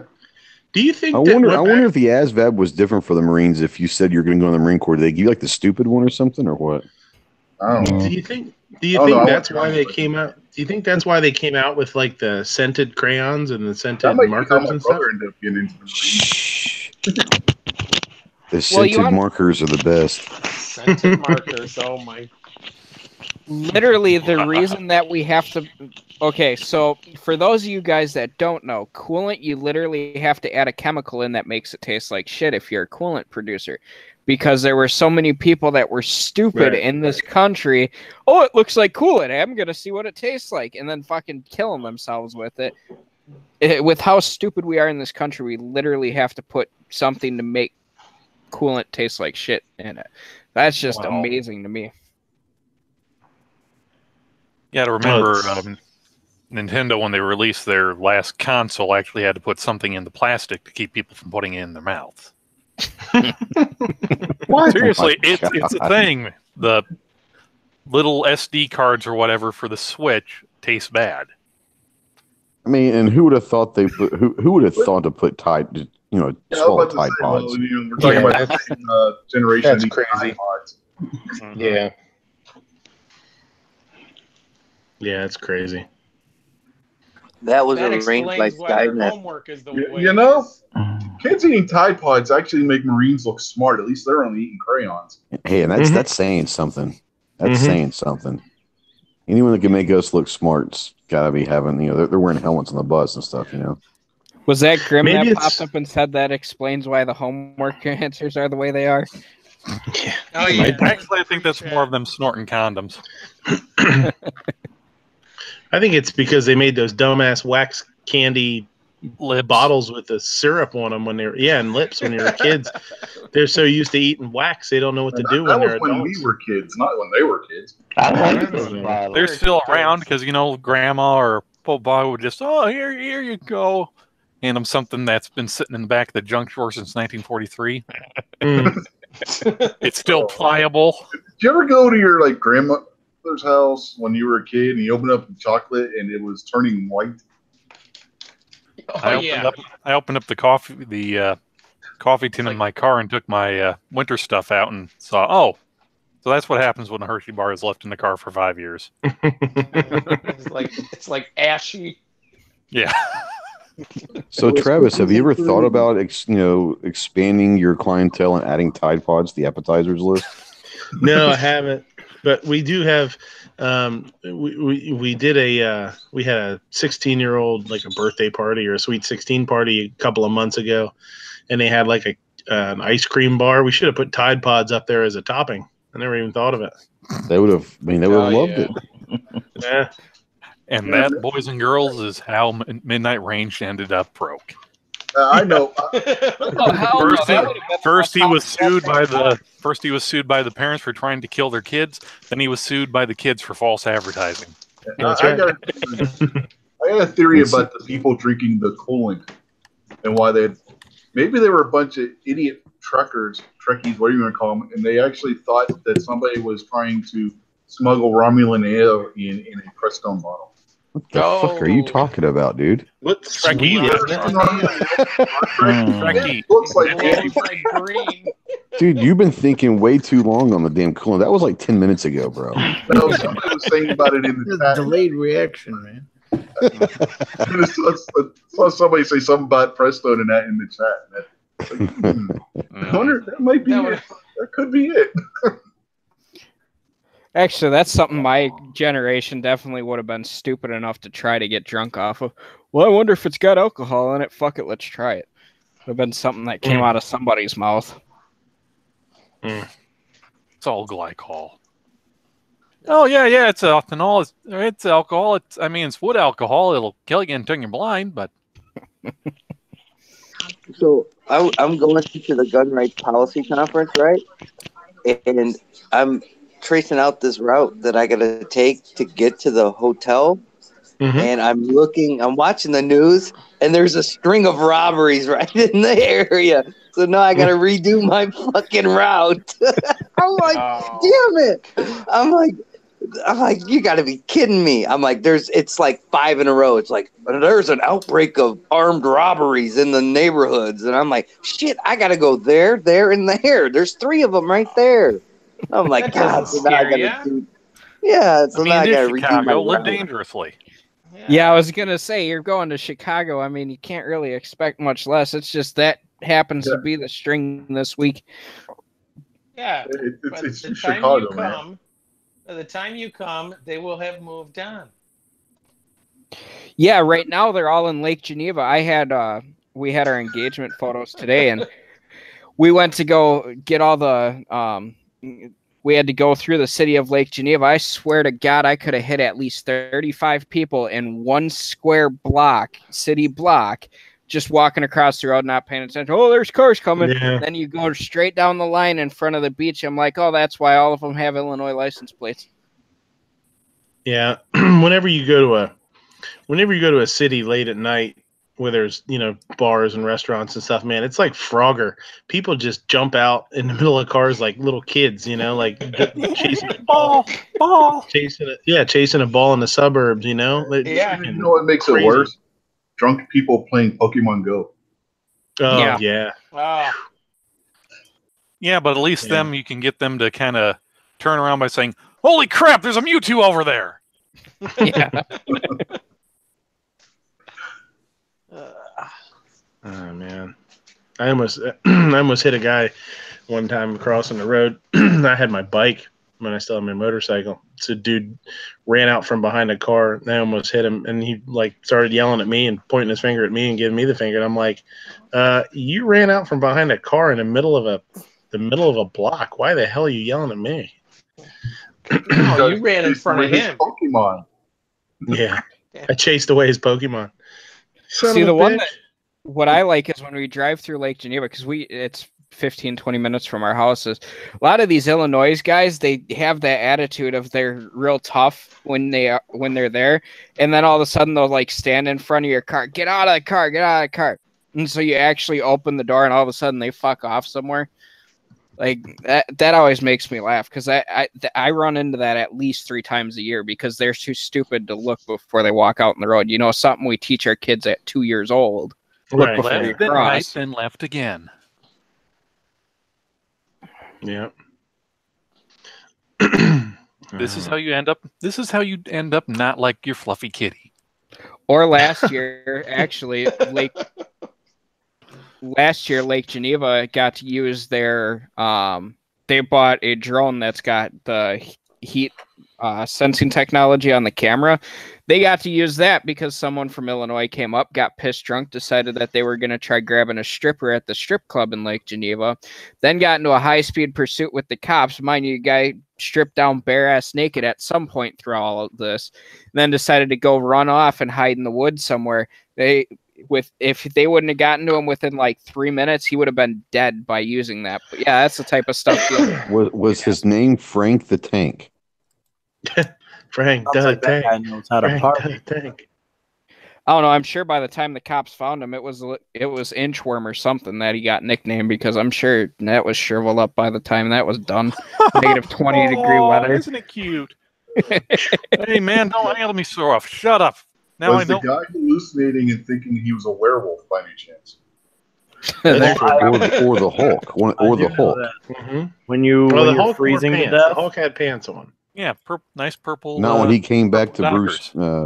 Bruce Banner, though. When you're freezing to death, the last symptom before you actually start to fade out and fall over is that you feel like you're burning up. You feel like you're hot and you need to cool down. So I can honestly say that every time I passed out, I've never remembered what the last thing I felt was. Probably my head hitting the ground.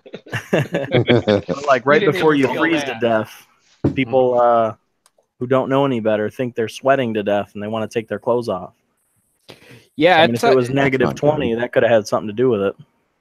It's always interesting seeing some of the stories from around here, because it's like the gangsters of Illinois, and I'm using that term loosely because a lot of the gangsters around nowadays aren't true gangsters. They're bunch of pussies. But essentially, they think because once it gets warmer, oh, we're going to go up to the beach, and they start coming around and flooding this area really bad. It's always funny seeing some of the stupid shit that they do. Like, oh, one of them a couple weeks ago, one of them decided to run into a Quick Trip, one of the fuel pumps. Yes, they ran that over, got stuck on the little median, and then they decided that they were going to try getting out with their buddies in the car and actually try rocking the car off and running from the cops with it. The cops show up, and they're sitting here literally pushing the car as hard as they can to get it to rock, thinking that they were going to get it to rock back. Just stupid shit like that is what you see around here. Did you see the one I had on my show a couple of weeks ago where this burglar was stealing wood from some farm or something, and when they went to make their escape, they drove right into a pile of cow shit and got their I see that cannon's still working. I remember something maybe 2 or 3 years ago, maybe longer than that, I don't remember, but it was either in Minnesota or Wisconsin, and they were doing the ice fishing challenge, where they would like jump into the fucking hole if they're ice fishing out of. Who does? Is that normal behavior up there? I'm just saying. Yeah, it is actually normal. Except because it's we a have lot the bigger hole. Holy shit, dude! Well, It's we like have the big- polar bear plunge every year, so we literally all go down to Lake Michigan, and we'll jump in there middle of winter, negative 30 degrees. We all jump in there, go for a swim, and come out. Yeah, Because we're not hardy people. Why wouldn't you? I Yeah, mean, why wouldn't you? why would the thought come across your head? Would this be smart? Well, for me, I was too young to get a vasectomy according to the state of Wisconsin because you have to be 26 to get that. So I figured that was a good way of potentially ruining that shit from ever happening. So Did it work?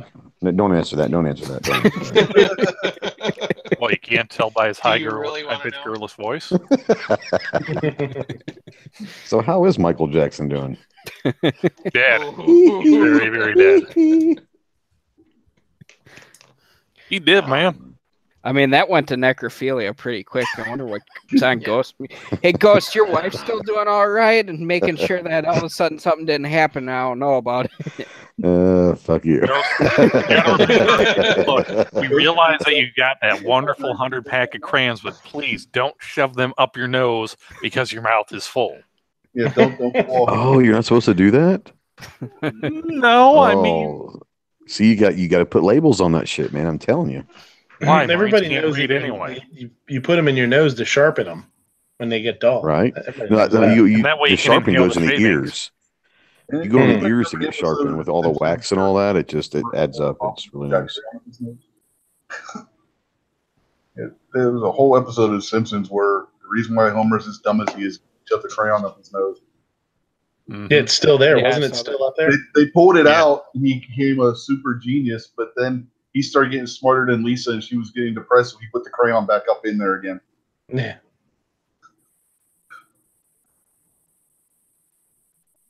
Interesting. I'm gonna have to think about that. Mhm. That's Since in, I don't know how to season type 5 or on 6. this, since I don't know how to type since they changed everything on Google Hangouts, I'll be back in a minute. Yeah, because the Mhm. keyboard's changed. What? It's the same as it always was. My keyboard's No. the same. It's still the same keyboard. No, like I don't have the option. I don't have the side chat in here anymore. Like Oh. everything disappeared off my screen. So What? Really? yeah. Oh, there's a hide side chat, I think. Yeah, you can Yes. hide it. You just have to. It's the little blue It's the blue one with the white lines. yeah, at the Oh, very okay. top. On top of I the don't screen see it. share. Where's that at? And you I guys are got making it. fun of me. Over the left-hand side of the. Oh, it's easy. Ghost, you're a Marine. Yeah. Now, Patriot, if you go to the top left of the screen, Yeah, It's the blue one. I found it. I know. Okay, how to do just it. make it- Side Just, chat. not the- it's very simple. Just take your Blind guy smartphone can and start find it. pecking your nose at it. Eventually, you'll get it. Don't touch the red one. You want the blue one. Very the red one's specific. the- Well, the it's red not, one's the fun one. The red it's one. not, Yeah. it's not a blue one. It's a Tiffany blue one. You got to be careful because the blue one is the text chat. The red one uploads all your gay porn. The onto red one internet. takes you. The red one's the fun one because that takes you to a whole nother dimension. I mean, I'm just saying. where chocolate does not taste like chocolate. That's right. Where It crayons sucks. are like a Is delicacy. that good or bad? No, because chocolate is good. You walk up, have a Hershey bar, and this isn't chocolate. It tastes like Crayola. It tastes like Slim Jim. The blue one takes you down the rabbit hole to, to the madhouse. Jeez, there you go. There you go. Goddamn roll calls. What the hell is going on with roll calls internet? Roll call, your internet sucks.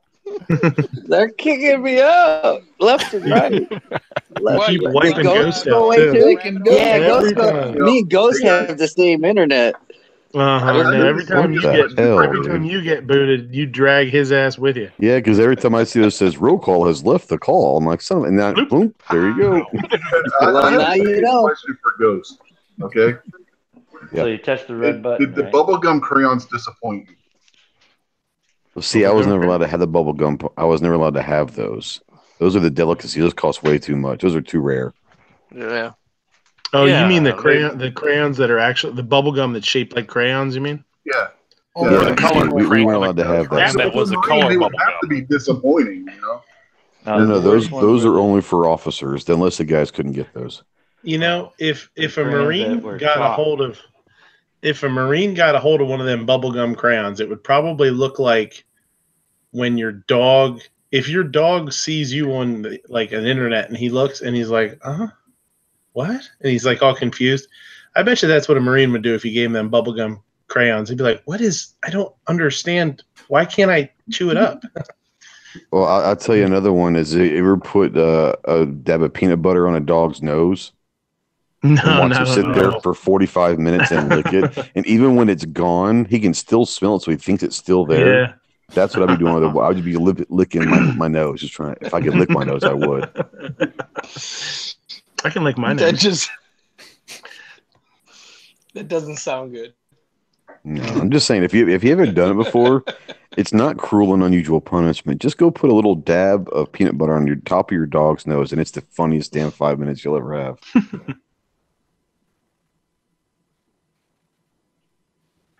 And chat died. Don't do that. And on that note, Build the Now I chat. need Sarah.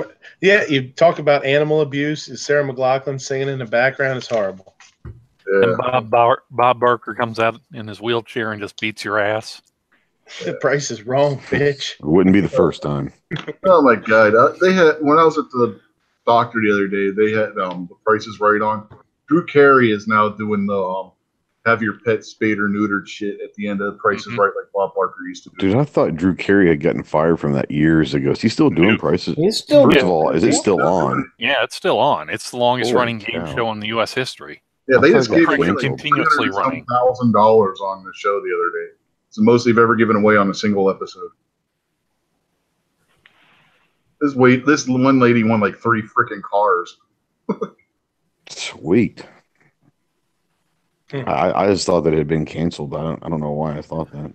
No. I wonder if there's some sort of It's like contractual Wheel of Fortune. obligation. It'll be on 50 years. No, it's actually, oddly enough, we on Dead Horses chat last night, somehow we got into either game shows or seeing if Bob Barker was dead or not. So reading on Wikipedia. Well, he's like 95 years old. And He's not dead?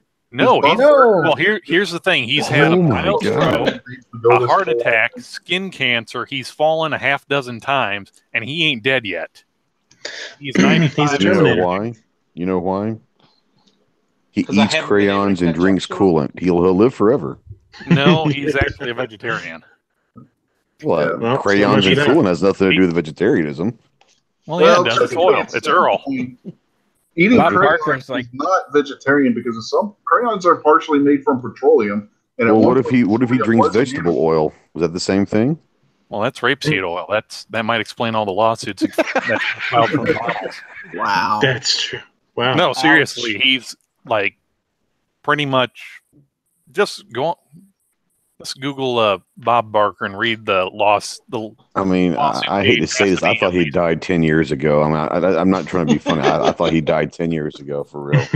No, Nah, he's still going. He's just like Stan Lee. I don't think either of them fuckers are gonna die. Remember wait. all the It all makes sense now. They're both watchers. Everybody that used to make those trackers about his Abe Vigoda dead are all out of work because Abe Vigoda died a few years ago. Dude, he's going to outlive everybody. I'm telling you.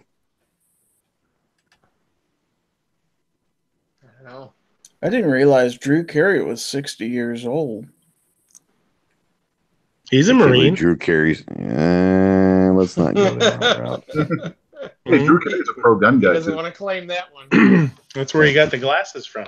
That's where he got the glasses from. He's got that He used to call those Buddy Holly glasses. Mm-hmm. Well, you know, you wear those them long enough now, they're BCs? now popular again. Thanks, roll call. And on that note, Ghost was talking shit about another Marine. NSA had to flag that. Roll must have the hamster that runs and keeps roll call's internet working must have gotten tired or something. Who's coming Ran with out of me? math. Who's Is it coming just me or with does me? Drew Carey look like a live action Dilbert? Yeah. No, Dilbert is actually a little slimmer. No, not anymore. Drew Carey lost some weight. Yeah, Drew Carey. I haven't seen him in years. Yeah. I don't know. The closest thing to Drew Carey I've seen is Craig Ferguson. Craig Ferguson was funny as hell. All right. Back when Drew Carey was doing the Drew Carey show, right? The guy who Yeah, played he was his boss, Craig wasn't he? Ferguson. Yeah. There's your connection. When Craig Ferguson had his talk show, dude, that dude's hilarious. What was it? The late night show? Yeah, something like that. God, he was funny because he didn't care. He was like, "I'm trying to get fired here. You know, I don't care anymore." Yeah, And well, he's when Scottish. He doesn't have that super late show. It's like, who gives a shit? You know, have fun with it. You know. He would have some beautiful actress on there, and all he's doing is hitting on her. He's just trying to hook up with them on live TV or whatever you want to call it. But it was hilarious. He didn't care. He's like, "Fire me." Well, let's just be honest. Drew Carey is one little boy away from pulling a Jared from Subway. Ooh, damn. Oh. Harsh words. Got dark. Whose line is it anyway? That was a good show. Yeah. It was all right. When it first came out, when it was like the new thing, it was really good. And then they just kind of ran out of stuff. They just try to make it funny. But when it still first on. came out, it was really good. They got somebody no, else. it's hosting not. it. Yes, it is. It's on the CW. Oh my god. Oh, it's See, the CW where bad as you shows can go tell, to I don't die. watch a lot of TV. So I know from watching Arrow and stuff because they always have the commercials on for it. it was like Beverly Hills 90210 still on. I don't think Reruns. that's on anymore. Jesus, I don't know. They're all like 75 That didn't now. last very long. Seinfeld still on. Friends. So, Gus, this brings me back to the question: is your birth Oh, certificate I thought you meant the stone or remake on of paper? 90210. They actually brought that back for a little while. I know, that was stupid. What'd you say, Snowy? This still brings me back to my question because you're dating yourself a little bit. Is your birth certificate in stone or paper? Bronze. Parchment. That's nice. Yeah. So it's not that long ago. I think I should feel a little insulted there, actually, because Yeah, I'm he's older younger Ghost. than me. Ghost is younger than I am. I think this is like I think that'll kind of be my running joke with everybody because I think that's like after my first time, I think Ghost invited me on his show like once, and I think after that it's just been him and Clover. Every time I get a good shot at asking that question, it gets asked. You were on their show once, huh? That's it. What does that say? Just saying. You must have really slayed it. Made a good impression. That's why I got bumped back down to the D League. So Hey, this is the C team. Hey, there's always. yeah. Yep, that's right. Yeah. There's always the Yeah. C team, buddy. And Psycho says Ryan Stiles and Colin Mockery made who's line. Well, that's because that's what they did. That was their thing. Well, they they're were still- doing that in Canada before they ever came to the United States. They're still doing it. They were professionals at doing that improv. Yeah, I'll get this down eventually. Improvisational comedy. That was what they did for a living for years. Yeah. Colin, I just saw an advertisement somewhere. Colin Mockery and one, I don't know if it was Ryan Stiles or one of the other guys, they're still touring. They still do it. They do like, do it all over the United States. Oh, Yeah, the they're still on the cruise line. They're on the version that's on the CW. Mm-hmm. I think the dishes Outlaws are done. here. Outlaws here. Well, who did we lose to pick up Outlaw? Well, Nobody. No one. We only still have had an empty slot. We had 10. So speaking of hipsters and Buddy Holly glasses, ladies and gentlemen, it's the Outlaw Hatfield. Mr. Outlaw, what's going on? What's happening, brother guy? Just got in from work, man. Tired. I hear you. See? Well, kick back. Put your feet up. When are you going to put a leash on that shit-slinging monkey of yours? He's not my monkey, bro. Hey, you quit talking about his wife like that, damn it. Oh, she could be listening. Just because Night Strike lives under your bed doesn't mean that everybody else's wife is under. I'm telling the wife you called her a shit-slinging monkey again. Yeah. Mia, it was not me. We have internet videography evidence. Hey, I was man. I was talking to because your voice is like so normal that no one can tell who it is talking. And that, yeah. Yeah, Mia wouldn't believe this shit. If I said it, I believe it was a lie. It's all lies. It's all. No, Jumpy's out there talking about his diet again. Yeah, well, you got to be good at something, I guess. All right. At least he's not going off about 10 millimeter or his colon. That was wait, sorry, that's John Z. Well. So, guys, what are we discussing? He puts 10 millimeter up his colon. What? That's a pretty small colon. I mean, wow. Colon care? Unless it's the whole gun. It's only going to pinch just a little bit. Just a little. Just a little. But yeah, I don't believe Jumpy actually owns one because he won't go on camera and prove it. Prove what? It's a theory. It's a theory. Well, have you ever seen Jumpy in a 10 millimeter at the same time at the same place? I mean, if you're going to lie about something, are you going to lie about a 10 millimeter? I'm just saying. Start small, I guess. I mean, yeah, I would start lying about that. I'd be lying saying I didn't or that I do own one just so people would leave me the hell alone. But other than that, I'm not going to sit there and say I own one just to be happy about it. Jumpy says, oof. I own 10 millimeter ammunition. I don't have a 10 millimeter. Does anybody in this room actually own a 10 millimeter? I do not. Carbine. Yeah, at the high point. Close. I have a 9 millimeter. Yeah. Same thing. 9 millimeter, 10 millimeter. That metric calibers are all the same. Yeah. What's 1 millimeter? That's nothing. No big deal. I had a Glock in 10 millimeter that I owned for like a week. Other than that, it was too expensive to shoot, and it was nothing different that one of my revolvers couldn't do. I have better. I have the 41. 41 mag, is that what that is? Yeah.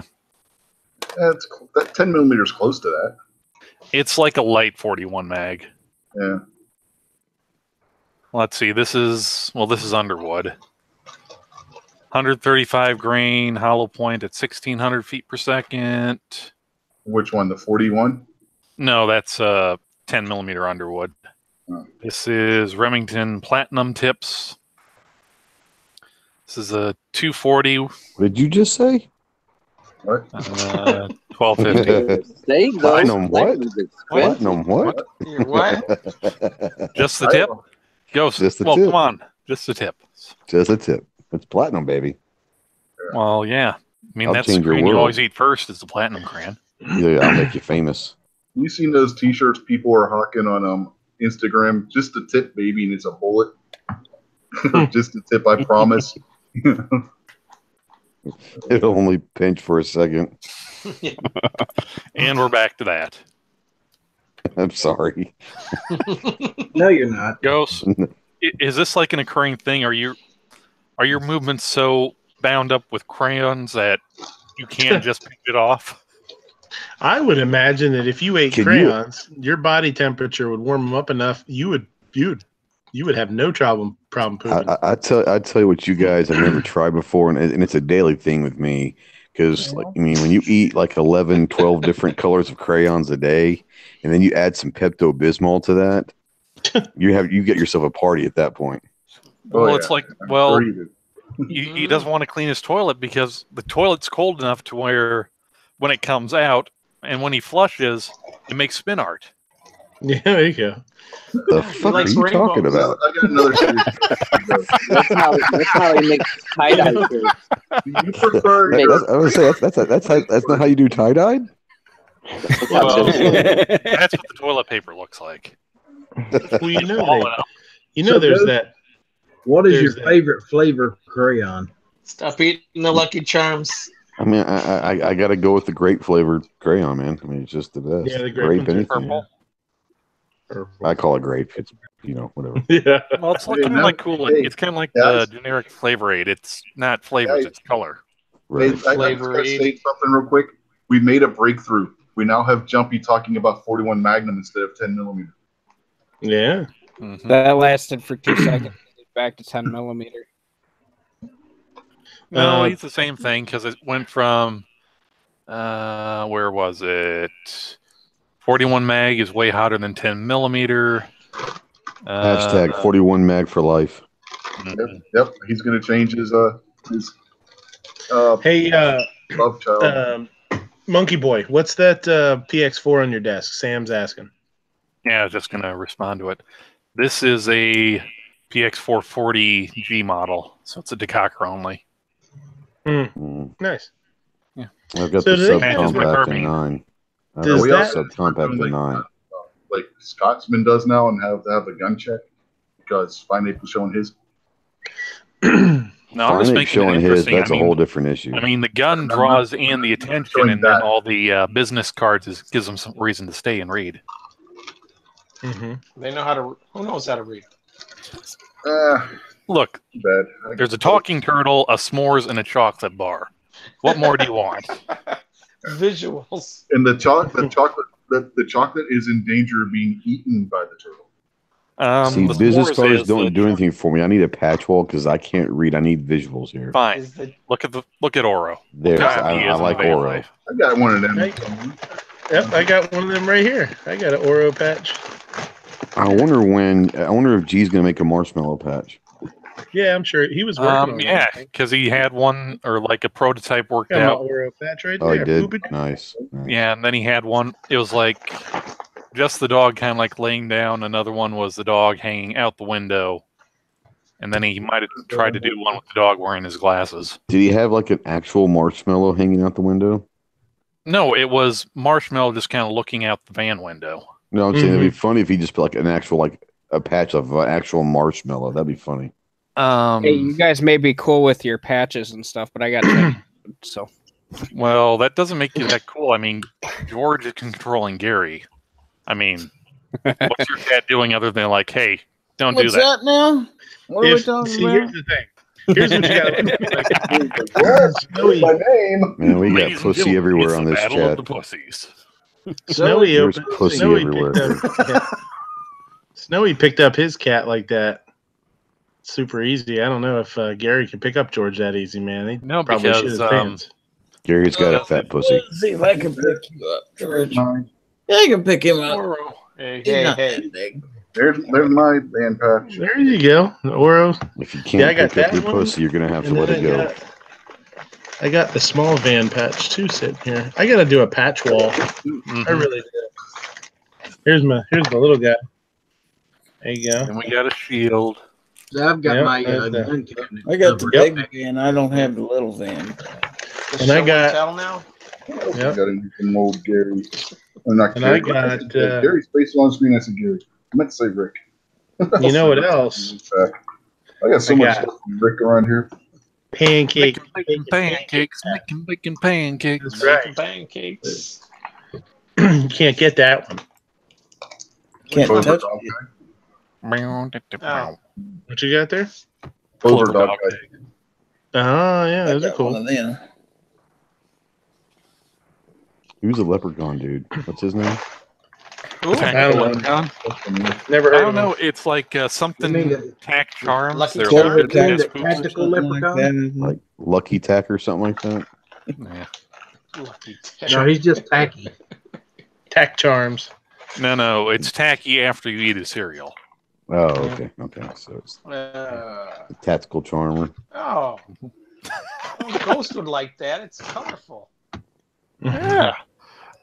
I feel he'd be disappointed by the fact that, hey, these marshmallows aren't crayons. Well, they don't have to be crayons as long as they're colorful. You got to have bright colors in your food. So, like Pez, Pez is good. Pixie sticks, good. Pixie sticks, they're all colorful. Wait, Nerds, good. who has the Deadpool hand? Baby hand. Ooh, Skittles are the best. Oh, the baby hand. Actually, Fuck with you out. guys, The Starburst jelly beans. That's just sick. with you guys showing all your patches, I have to find out. I'm supposed to have one coming from Tier Group from when I took their class, the tactical tracking class. I was supposed to be here like 2 weeks ago. Oh, this guy tactical tracking. It's combat tracking. So you go through and you do tracking of targets through the woods and stuff like that. Essentially the same thing you would track an animal with, but they go into more detail. Just like the fact that they call it tactical track, it makes it sound good. Very, very quiet. We're hunting shitheads. I got this. Well, Wait a minute. You can't kill the people I work with. That's against the law. What does that say? I might be one of the only people that didn't go to Tulsa that has one of these. Oh, Wanamaker. Yeah. Oh, yeah? Scott Tumblr. Oh, yeah? Well, I got a gun channel, Scott. You realize every time you show that you owe G $1.50, right? I don't know G nothing. That's free advertising right there. Yeah. Free I'm doing it as a favor. I'm doing it as a favor. Did you get that on Gear websites? Yeah, I did. Yeah. I gotta find where all my stuff is. It's packed away because I got the revolver. What night? What night? A bunch of other ones. They're all packed up. Hey, what is hit or miss? Yeah, that little revolver. Here's old school hit or miss. Just cover it. I got a couple of those. Rick Swimming in these.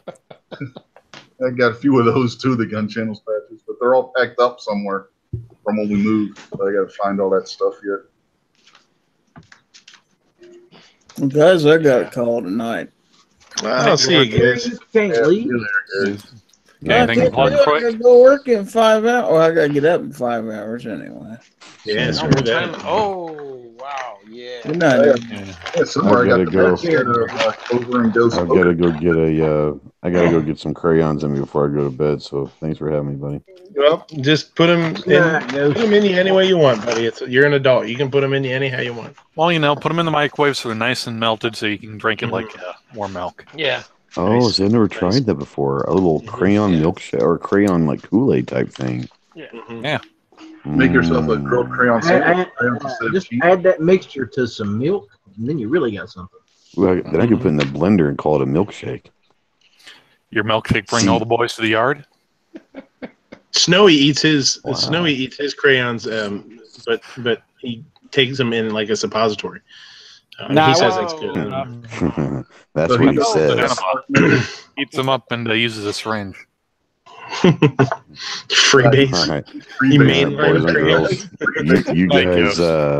You guys have a good night. I'm going to leave you on that one. I'll see you, buddy. Take care, Ghost. Well, I was going to say, I wonder if that's what they told Ghost they were shoving up his ass during drill, what the DIs were telling him during boot camp is, yeah, that's just the crayons. Don't worry about it. Mm-hmm. We need to sharpen them. Yeah. That doesn't even sound right. So we wanted one. I don't know how many of you guys have them out there, but this is the 47th episode. So I thought we could talk about a little AK-47 talk tonight. What? Oh, and where's Granddaddy? 47 first. Yeah. Well, that's what I was going to ask. How many of you guys have? Any of you guys own them? Own one? I've owned them in the past. I don't currently have one. Yeah, I'm in the same boat as Rich. Bummer. I own a semi-automatic. Same I power. was thinking about buying one from Palmetto. Does that count? Nope. Oh well. I have a semi-automatic rifle chambered in 7.62x39, but it's neither AK nor SKS. So nobody else on the panel owns an AK. That's crazy to me. I own ammo for an AK. Does that count? No. Do you have a gun that'll shoot it? There you go. I guess I I like technically, magazines, not the rifle. I technically own ammo for an AK too, because I'm looking at picking up a 74, so I have a bunch of the 5.45 sitting around. Oh, I've got a bunch of 7.62 by 3.9s. So. You went and you did it backwards. Is that what you're saying, Snowy? You bought the ammo and then you got to buy the rifle for the ammo that you already bought. That's exactly it. Because what I noticed is I was having a hard time finding 5.45 around me, so I ended up just buying and found a guy locally that was selling a bunch. So I ended up buying like 5,000 rounds of it off of him. YP has 6 AKs. That's awesome. Yeah, I don't know. For some reason, I like the AK-47 platform. It's a good platform, but it just never has been as comfortable to me as what a bullpup is. So for me, it's the same thing as an AR. I like the AR platform too. Nothing wrong with it, but bullpup is just the way I tend to go, unless it's going to be for a designated marksman rifle, which is why I'm actually planning on getting the 74, because I want to try using the 5.45 platform for a DMR at some point. I like the personally. I prefer the AK pistols over the rifles. I don't think I've ever shot an I have AK. several AK patches. Does that count? AK all day? AK April? Yeah. I have an AK operator. I've even got the bunny with the AK. That bunny patch is the shit. That's like my favorite patch. The pink bunny AK Pro patch. Is it weird that I own an AK Operators Union shirt but no AK at this point? No, you can be a fan of them. I mean, nothing wrong with that. We're all pretty sure you're not like some 8-year-old kid who's playing Modern Warfare 4.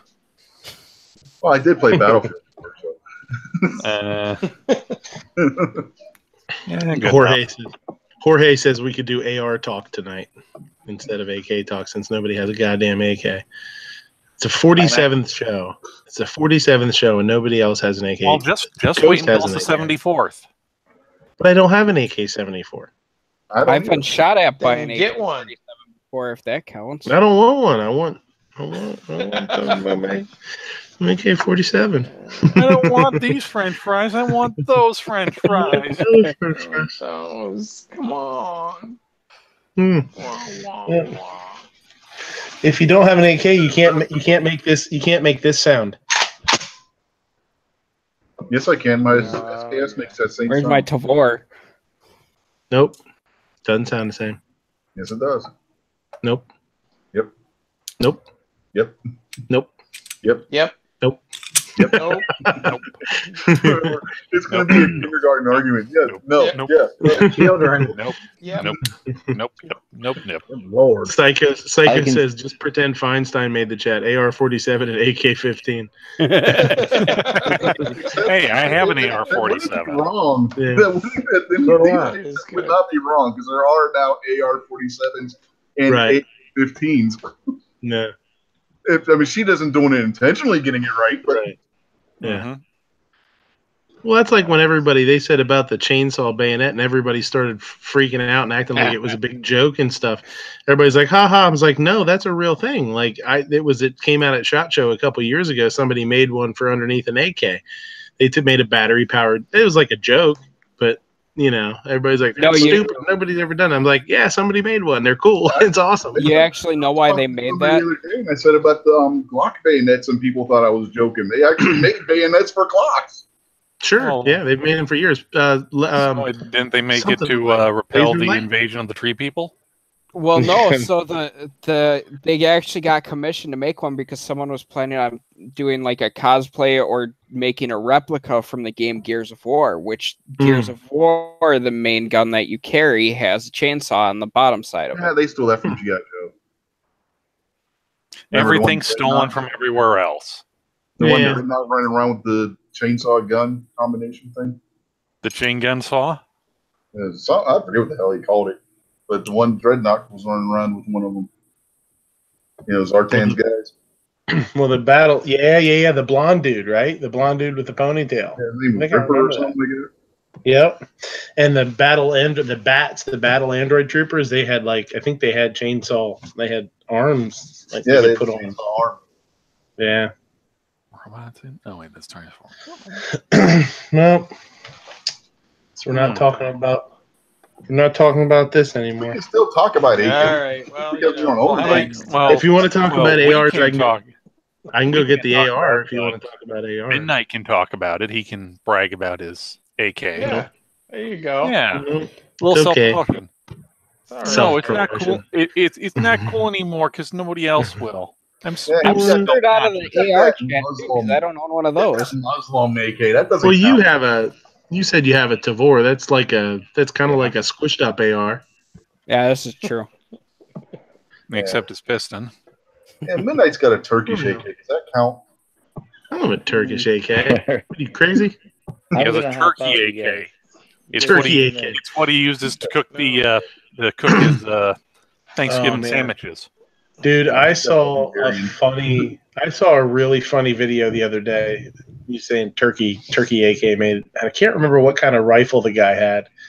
It was something short, like a Pap or something. It was either He had a Hungarian, but it was still food related.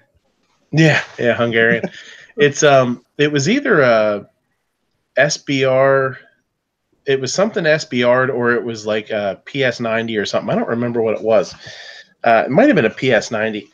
And he had like a mask on. It was kind of, he must have been like, he must have played Airsoft or something. He had this mask that was like kind of like a skull or something. And kind of like a motorcycle mask. Yeah, something.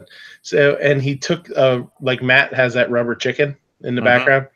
He took the rubber chicken and he put it on top of the receiver and like he kind of wedged it underneath the red dot and he held it and he just went squeak, squeak, squeak, squeak. It was just really funny. It was the goofiest. It was like it was like a 8-second video. It was so funny. It was like a little Instagram video. Yeah, it was a trick, trick. And then it said full auto, and he went. It was so dumb, but it was super funny at the same time. I like that.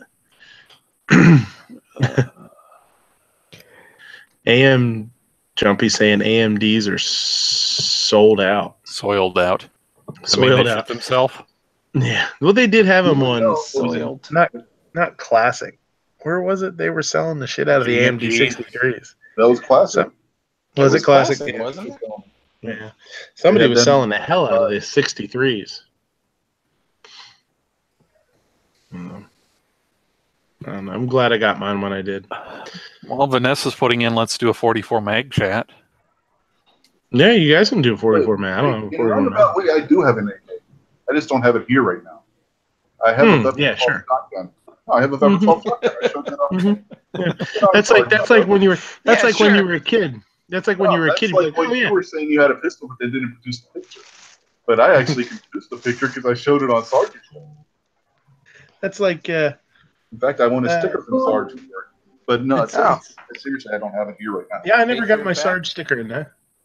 No, he's just sent me a text. He said he was dipping out.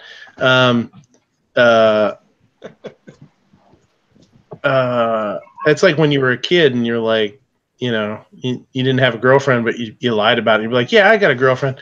You just don't know her. She goes to another school. You don't know who she is. I got an AK. It's just I got a girlfriend. It's just in my other house. My other. Yeah. Yeah. Well, I thought that was just an excuse I used to get rid of fat chicks. What'd you say, Snowy? I thought that was just an excuse I used to get rid of the fat chicks from wanting me. They didn't want you. I already got a girlfriend.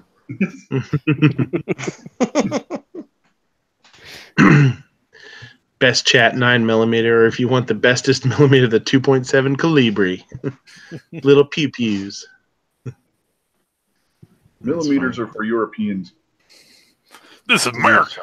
We use inches and decimal inches. Damn straight. And fractions. And it don't even make sense half the time because they aren't the right numbers that they actually are. So it's irrelevant. So I got the approval for my birthday this year to purchase another firearm, and I'm trying to decide. I kind of want to pick up another FN57 because I'm not a huge fan of the gun, but I do enjoy having them, and it's fun to shoot every once in a while. or else I'm thinking about buying a platform to start building a designated marksman rifle. Yeah, you've been talking about that forever. Yeah, and I haven't decided what I want to do. If I want to do a AK-74, if I want to try doing an AR-10, or if I want to do something in 308 or Blackout, either 300 Blackout. For I mean, for designated marksman, probably not 300 Blackout. Yeah, 300 Blackout's not a good DMR weapon. You're looking at ballistics similar to 7.62 by 39, so that really wouldn't be a good choice. Right. And as for someone else on Dead Horse's chat last night, or another chat I was in, was wanting to do a lightweight AR-10 build. Oh, it was Clover's chat on a couple Fridays ago. The thing with an AR-10 is that nothing is quite as standard as like the AR-15. It's like, I can take this Anderson lower and this Noveski upper and this DPMS barrel and everything will just snap together like Legos. Because there's like an Armorlight standard for the AR-10, and then there's the DPMS standard for the AR-10. So it's, I don't know. Yeah, could do something great. Well, you could do like an AR-15 and Grendel. Yeah, that's what I was thinking. Do an AR-15 and 6.5 Grendel. Yeah, because I'm just kind of at that point where I don't know. The reason I haven't started that project is because I just can't decide where I want to go. All of a sudden, I'll kind of decide where I want to go, and then it's one of those, ooh, something shiny, and it changes my mind because all of a sudden I'm like, oh, I could do it that way too. So that's kind of why I'm leaning towards probably about January is when I would actually be able to start the build. And my birthday is the 21st of December, so I got some time to decide. But I'm also leaning towards that FN. I don't know why every time I buy one and sell one, I end up regretting it a couple months later, and that's kind of where I'm at right now. As I sold one last month, and I want another already. Hey, Patriot's checking out. Thanks for coming, Patriot. Hi, Patriot. And hey guys, if you haven't listened to it yet, Ghost started a new podcast called the Armed Citizen Podcast, and he had Patriot on as his first guest. Really good interview. Really cool. So go check that out. Yeah, definitely. Have a good night, Patriot. I had a question for everybody because I missed last week. Did the guy that was asking us for advice on a handgun because he hurt his collarbone ever give an update on what he was doing last week? No, but I actually sent him a link tonight too, just because he was, in my email list now. I shot him one, and he said he'd said last week or the other week he would like to come back on and talk about it once he decides. But yeah, I think he's going to go revolver 38. Yeah. That's what he was leaning towards. Updating you guys on anything. Yeah. Okay. Jorge saying 458 SOCOM. So if you that's a 100-round mortar. While I do agree, with 458 SOCOM over the Bushmaster. It's not going to work for a designated marksman's rifle. You're going to have like the old timey vernier sights. They're like a foot tall or so. I mean, if you use 458, you're not really going to need DMR, though. No. What about doing someone? I'll tell you what. Yeah, some Psycho just said the 338 Lapua. Savage makes a single shot. I think it's a single shot. They make a 338 Lapua that's very reasonable. I believe it might be a single shot. Yeah. There's I forget who it is, but there's somebody out there making an AR-10 in that. So I mean, no, it's not an AR-10. It's an AR style platform. I think it's like Nemo Arms. They're like a $5,000 gun. Yeah, it was cheap. Yeah. Well, hold on. Let me see if let me pull one of those up because they're actually kind of funky looking. And 338 is actually what I meant to say. 300 Blackout, I have no idea why that popped up. I think because I was looking at one earlier. But yeah, so 338 is the other option. That's if you want something gnarly, then 338's pretty awesome. Mm-hmm. But I mean, if you're worried about cost, I mean, you're paying $4 or $5 every time you pull the trigger. Well, the cost doesn't On bother the- me so much because next year my big goal for next year is we've been getting a local group that started it up. They've been doing a lot more precision shooting tournaments lately, and I'm actually really interested in starting to do those. So it's going to be expensive one way or another to shoot those competitions, but the 338 I've shot it quite a bit actually, and I'm very impressed with the round. Or else the other thing I've kind of been thinking about, and I think Megan's asleep, so I don't have to worry about this because I'm pretty sure she's not listening. Is she hasn't watched a shitty show anyway. Bushmaster went through, and a couple of years ago I was looking at it, but they actually had a 50 rifle that they had built for a platform, and it was half the cost of a Barrett, and everything I saw on them actually ran pretty good, and there weren't many problems with it. Isn't it like Cebu Arms makes gas operated? Kind of like an AR. Yeah, Sarge is out there in the chat now. Sarge, get your mustache in here. Yeah. I was wrong. Not seeing Nemo with 338. It's a 300 Win Mag. Though They on did the have one in 338. yeah, but they also made one that was like 100% titanium, with the exception of the barrel and the bolts. Damn. But on the subject of right Hey, here, what the was first that thing that pops up is financing available. Yeah, that's scary. What was that? Various words in the English language. What was the 224 Valkyrie? Up in the left-hand corner is what I was seeing. Screw that Valkyrie. I would. Have you seen how hot some of those chicks are? I mean, don't piss them off. They'll cut you in half. Yeah, really. I mean, What? Jimenez tooth? Yeah. Actually, that could be kind of a cool option too. Wake roll call up. AR platform and in 224 Valkyrie. I know. Dead Horse is kind of lukewarm on it. Now I've heard conflicting things. He's thinking that the Nosler, the 22 Nosler, is going to end up killing this because they kind of rushed this to market, and they're doing like barrel twist in like half increments or quarter increments, and they're not really getting. They'll like find a barrel that'll shoot like the real heavy, like the 90 or the 100 grain bullets really well, but not so much the lighter ones. But then I've also heard that, with the Valkyrie, it just has so much better performance than the Nosler, and it's not quite as hard on the brass or that. So I don't know. It's all stuff I've heard. Or else the other round that I'm wondering if anybody in the chat has experience with is the 6.5 Creamador. 6.5. Oh yeah, that'd be you said the 6.5 Creedmoor? Yeah. Okay, you kind of cut out for me for a sec. Ask Clover about that one. He was shooting that at a SHOT Show. Okay. And he seemed to like it. I guess I'm one of those weird guys where I don't mind trying some of the new stuff. Kind of the newer stuff and the not so common rounds. Like, I know that 5.7 is not a great round by any means, and a lot of people overhype it, and I think it got really popular because of the Splinter Cell video games. But for me, I actually don't mind that round more in a varmint type gun. But at the same time, my big thing is I look at the comparison of price and stuff like that. I would almost rather go with like a Kel-Tec PMR 30 in 22 meg, and the ballistics are not that different between the two rounds. And the thing that made 5.7 popular, we can't have as civilians. Yeah, the armor piercing. Yeah. Mm-hmm.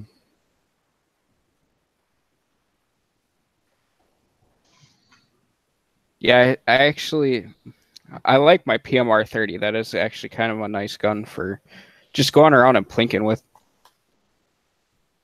Sarge just saying 22 TCM. Yeah. And no pricing. All right. Hey, I'm going to head out, everyone. I'll catch y'all later. Later. All right, have a good night, Grim. Have a good one. Let's go tomorrow. Yesterday's pomade said he has a 6.5. Anyway, later. All right. Mm-hmm. Yesterday, what kind of platform are you shooting that Creedmoor out of? Potato gun. Mm-hmm. See you, Grim. Yeah, Sarge, I would have to agree with you with the 22 TCM being greater than the 5.7. I'm actually, the one thing is 22 TCM is also going to be a hell of a lot less expensive a good portion of the time than 5.7 is too. True, but isn't the only company making that Arms Core? Yeah. Which one, the TCM? Yeah, the TCM, where well, 5.7 at least Federal's releasing American Eagle in it. Yeah, or in the American Eagle line. Yeah, well, the Arms Corps under their flag, aren't they the ones that have the 1911 with the interchangeable barrels between that? Yeah, because it's the TCM. It's like a 9mm rim, or 9mm head that's just been kind of crimped down. I know a lot of people say, well, it's a 223 that's been sawed down real far. So, I don't know. It's just kind of seemed like a niche thing to me. Yeah. Like it shows the 5.7. So yesterday, Paul made saying the Ruger American. The Ruger Americans are actually a great way to get, or in the Creedmoor is actually a good. I don't know if you call it like a starter or a good way to get into the precision rifle stuff. Savage makes the Model 10 and 6.5 Creedmoor. You can get it with threaded barrel, and you can get it with a threaded barrel and the 10-round mag, like my 308. Otherwise, have you looked at like a Ruger Precision? Yeah, I've been actually, so that's one of the things is I've actually wanted to try either the Ruger American or the Precision series. So I've thought about potentially doing that as a platform, because from everything I've read and what everybody's been telling me is they're supposed to be absolutely amazing. And the last time I was in, what is it? It's called Big R. I don't know if you guys have it around you guys, but it's kind of like a outdoor store. Kind of like, how would I just... Kind of like a Cabela's or Tractor Farm. Tractor Farm Supply.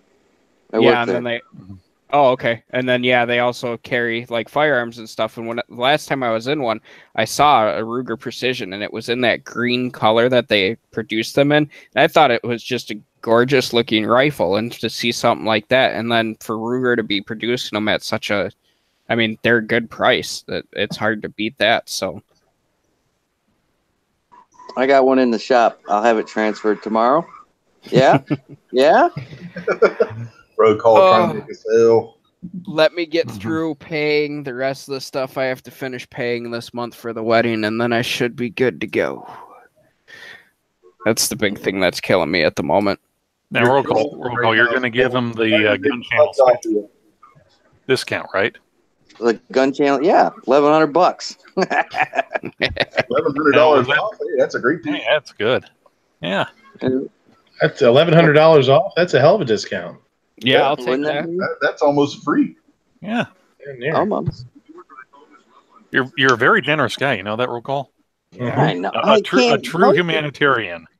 Now, does that Hey, roll call. I actually appreciate that, because the photographer who just took our photos today, the bill left on that is $1,180. So what I'm saving with you, that'll pay for the photos, so it makes the woman happy, and I get a new gun. I'll tell you what, man. Fucking photographers are so stupid. I mean, it's expensive, man. It's way more than you need to spend. Snippy's telling me about this. She's like, oh, it's going to be probably one of the main expenses for the wedding. I'm like, well, main expenses? I'm like, we could rented this. We're doing this, a party. But she's like, oh, it's only going to be $1,200. I said, $1,200? I said, buy yourself a digital camera and have your brother-in-law do it. Well, that's what I mean. For $1,200, you can buy one hell of a DSLR. That's a lot towards guns. Look around, man. Maybe you have a friend or a family member or a friend of a family member or something that does it.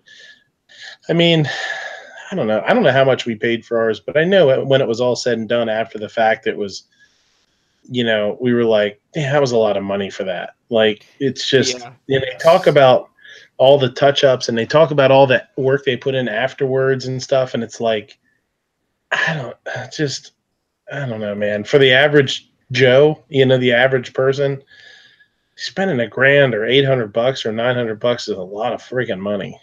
So Hey, you're still doing your wedding next year, right? Yeah, we paid everything off, but the beer, the food, and stupid thing. Yeah, I was the going to say, photography. kill two birds with one stone. Still you can have your reserve. wedding in Tulsa next year in April. I wish Cindy ain't going for that. She'll be like, "Hell no, we're not doing that." The whole gun channels crowd there, you know. Roll call. Oh, You should dude, just that would join be it awesome. with mine in fucking June, and next year, screw my venue. We'll come over by you. Just fucking join it all together. Have 2 for 1 on the gun channel side, and we'll stream it live on YouTube and have it simulcast on gun channels. Kill 3 birds with one stone. 2 weddings and a gun show. See, that would work because mine's in July. And then So later a I'll just be like, funeral. "We should do it back in June." That sounds like a sitcom name. 2 weddings, a gun show, and a funeral. Yeah. Yeah, so for us, we actually went through, and for some reason in this area, photographers are just nuts on the price. The original one that we found that we were looking at was going to be like $2,800, and it was going to cover us for 8 hours. Then we went through, we got quotes for like $2,000 to $2,200 for 8 hours. And then going through, the woman that is actually doing our photos for us is actually a family friend. So she ended up giving us, her 8-hour package is normally around $2,000. So she ended up giving us about $900 off, and then ended up giving us another 20% on top of that. And then she's actually doing all of our invitations and stuff for us cheaper as well, because she makes them and she's a graphic designer. So it's like we're kind of getting a good deal around here. But that's like everybody's been saying, that's just something I can't believe how fucking expensive it is. Yeah. Did you guys see on Instagram the glasses that Arminta did for her friend's wedding? You know, I did not. The etched ones. Yeah, those. She did a good job on those. Mm-hmm.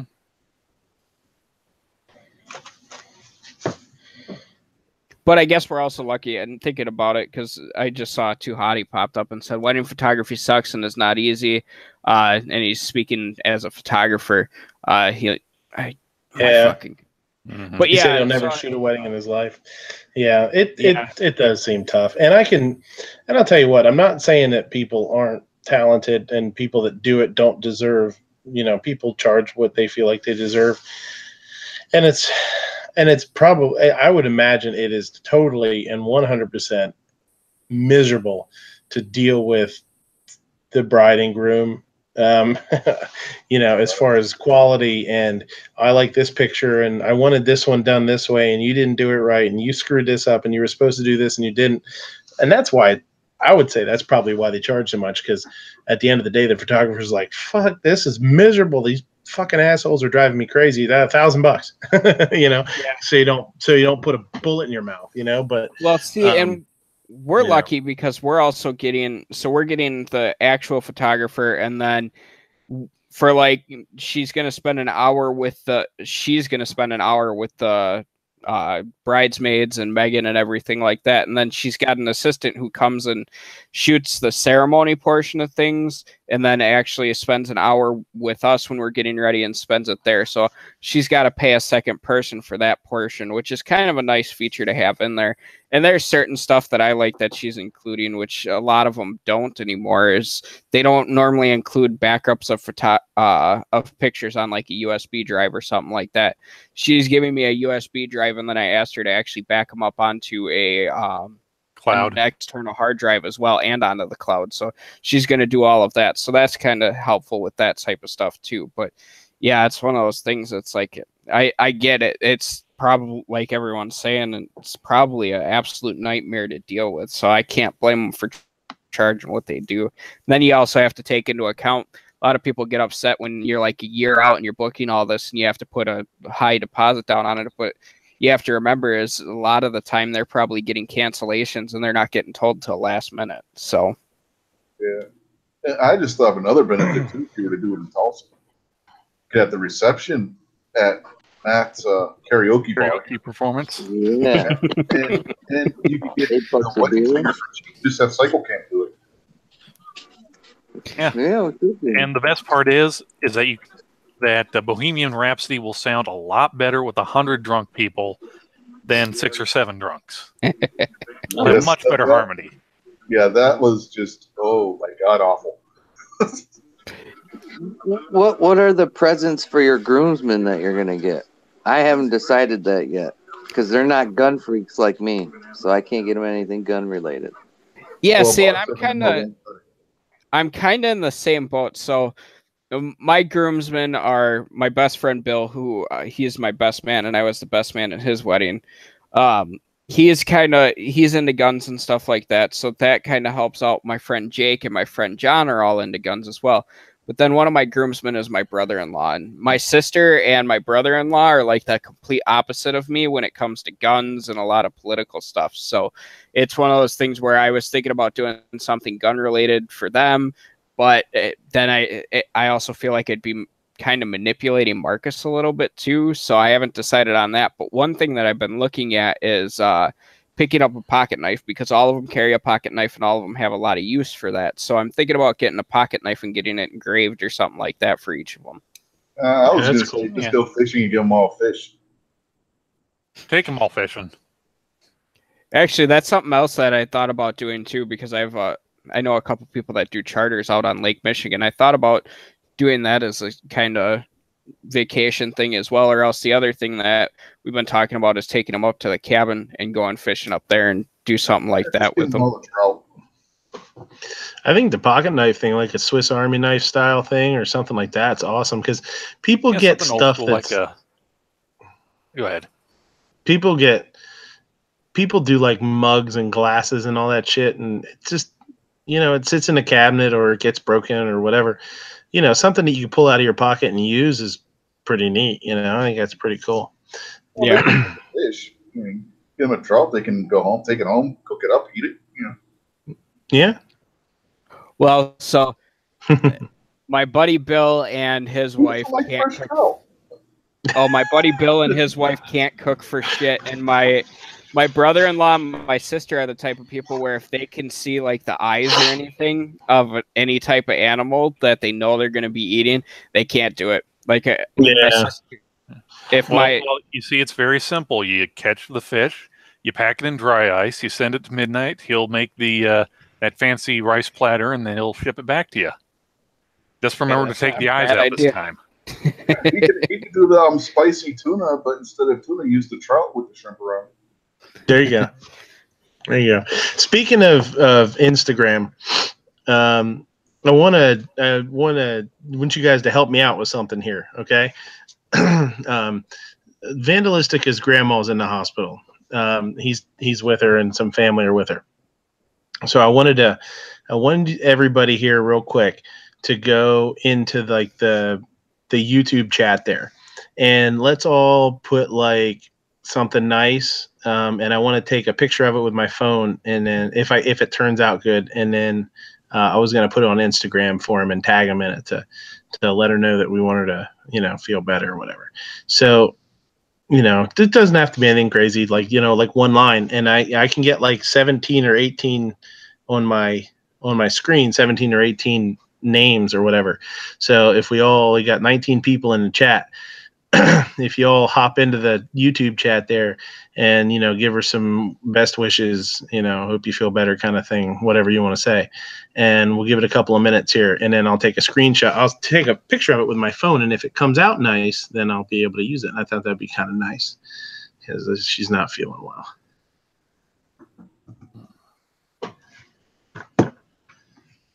Well, I hope she gets better. Vandalisca is one of those guys, man, that he's really stand-up dude, and I wish I won the lottery because I'd get him and John Z out of those places and move them to where they can enjoy it. Because could you imagine watching those guys? Well, everybody saw John Z at the Tulsa thing, but having them do it every day like we do, imagine their faces every day. Yeah.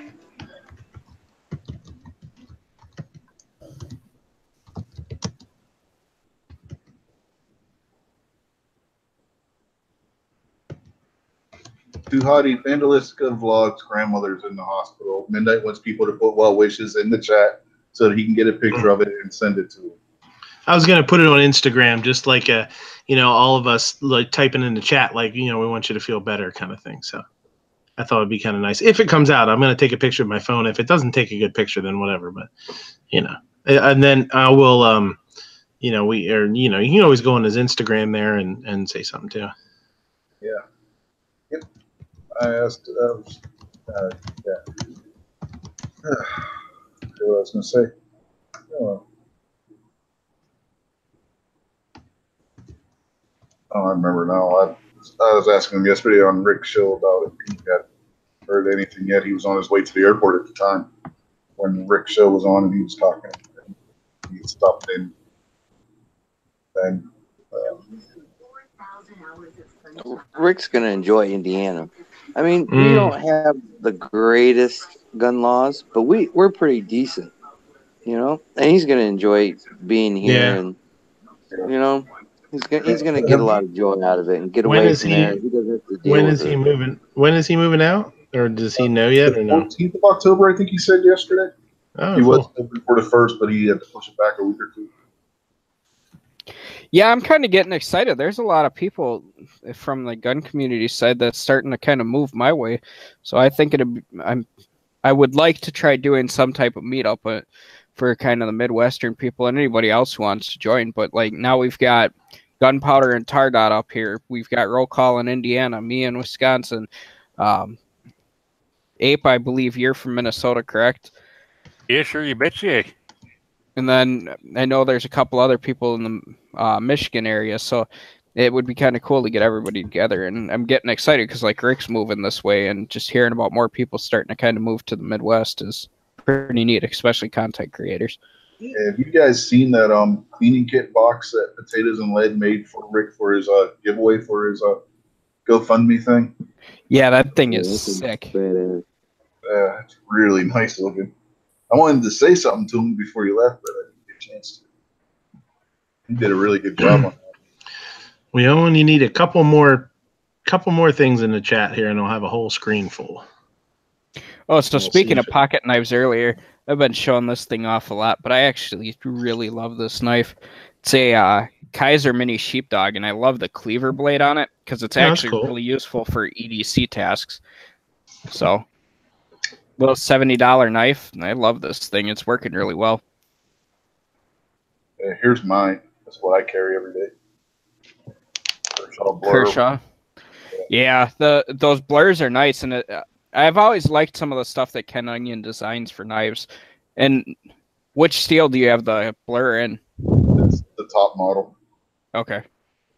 Yeah, those things are absolutely nice, and I actually owned one of those, and then I lost it or someone stole it. So yeah, I'm thinking about picking another one. For this one. Yeah. See, this Kaiser is actually really nice. One thing I like about Kaiser for knives and stuff like that is they're buying a lot of they're buying all their materials that are made either from Japan or from the US, but they're actually manufacturing it in China. And it's not your typical Chinese process where you think of big production line. They're actually getting people that are highly trained in assembling these, and they're hand assembling all of these knives there. And their quality control has been great. They're using good materials. For example, this is $70. It's got true G10 scales on it. It's got VG10 steel on it. I mean, it's kind of hard to beat that quality and that price. And honestly, out of every flipper I've ever had, it's the smoothest flipping knife that I've probably had that's under $100. Yeah, when they named this thing the Blur, they named it right. Yeah. You saw that thing, right? Yeah. Well, and that's one thing is like I like Kershaw's knives and stuff, and I like the spring-assisted knives. Actually, speaking of Kershaw, I actually have an Amplitude 2 by them taken apart right now that I'm kind of working on. I like their knives, and I like some of the spring-assisted knives, such as like the Blur that you've got. But like on this Amplitude 2, the spring assist that they had in it was a big piece of shit. You'd open it up, and it would almost feel like it's trying to knock the knife out of your hand, even with a full grip on it, and then the blade stabilization was not there, so you had play from left to right and up and down. So yeah, this thing is buttery smooth opening. There's like no jerking whatsoever. Yeah, it's crazy to me to see that type of stuff. Like, then another big thing is like I've always been a fan of Gerber's knives, but everyone knows their quality issues has been there. And like, I love this Paralite, nice knife, but the problem is like trying to take it apart to maintain it. It's so damn tight on there that it actually snapped it snapped multiple tools trying to take it apart. So That's not a good thing. yeah.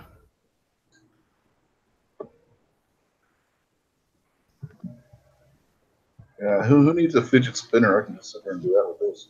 Yeah, that's exactly what it's been with me. I mean, you get this thing spinning and it'll spin. What the fuck is going? Stupid computer. Get a. You can, if you look at the belt clip, you can tell I've done that a few times. This is weird. Yeah, and that's the thing is like knives are a big tool, and I use them and wear them out.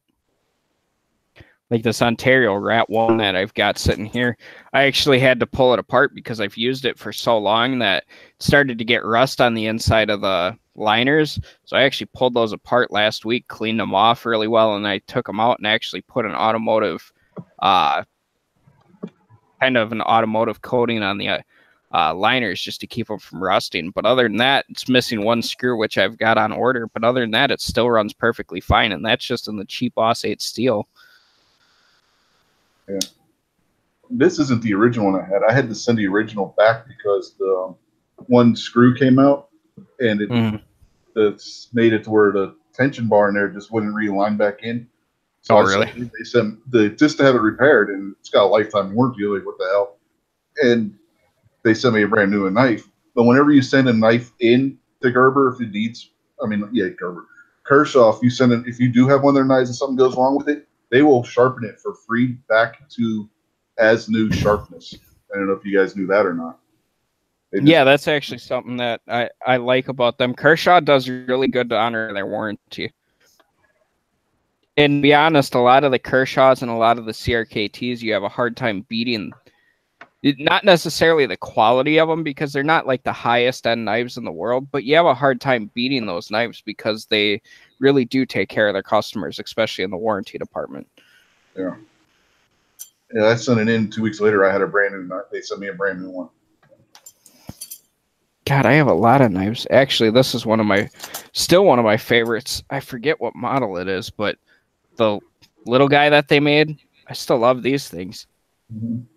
The Cryo, I think, is what this is. Yeah, I've got quite a few that are taken apart or need to be taken apart, getting parts replaced on them. This is a CRKT M16 that I've still got to reassemble and get everything put back in.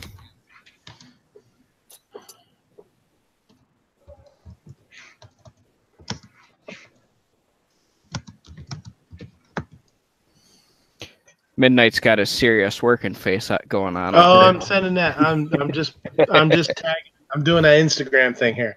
I thought you were working on your menu for tomorrow night. No, for Vandalistic. I'm just throwing the tags on there now. Yeah, I was looking at him. I'm like, he's kind of got that. Like, fuck these guys. I'm gonna work on my stuff. They can run my show for me. Do something. Would you? They hijack my show with their knife.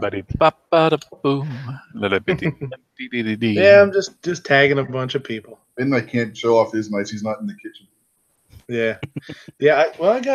I do have a knife over here. I think I have a Henkel over here or something. I have a couple of things here.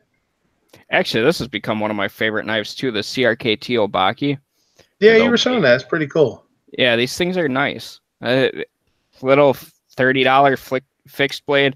What I really do like is that it doesn't necessarily come with like your standard clip, but it comes with just like the lanyard on it, which is actually meant for going into the belt and just tying around your belt with that. Makes it a really comfortable knife and makes it easily adjustable with inside the waistband.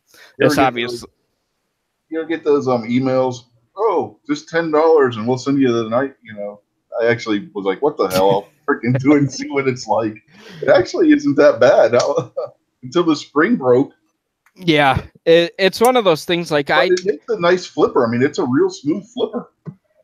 Yeah, that's the kind of stuff that I do, is because I spend so much money on knives, and I have some really nice ones. Like, I don't really carry them that often, but I every once in a while will go to the gas station and buy something really cheap like that, or order something cheap offline. Like, oh, where the hell is it?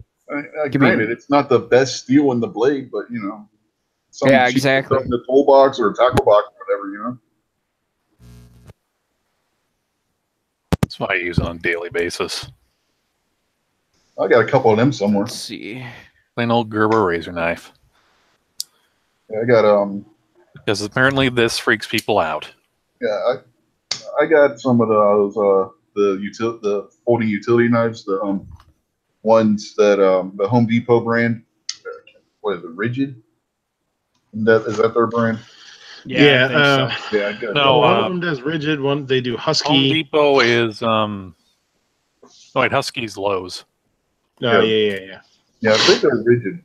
That's the ones I got. I'm not sure like where this they're is at. this is a cheap gas station knife, Attack Force Karambit, which you can't open up because it doesn't have a actual way of opening it up when it comes out of your pocket.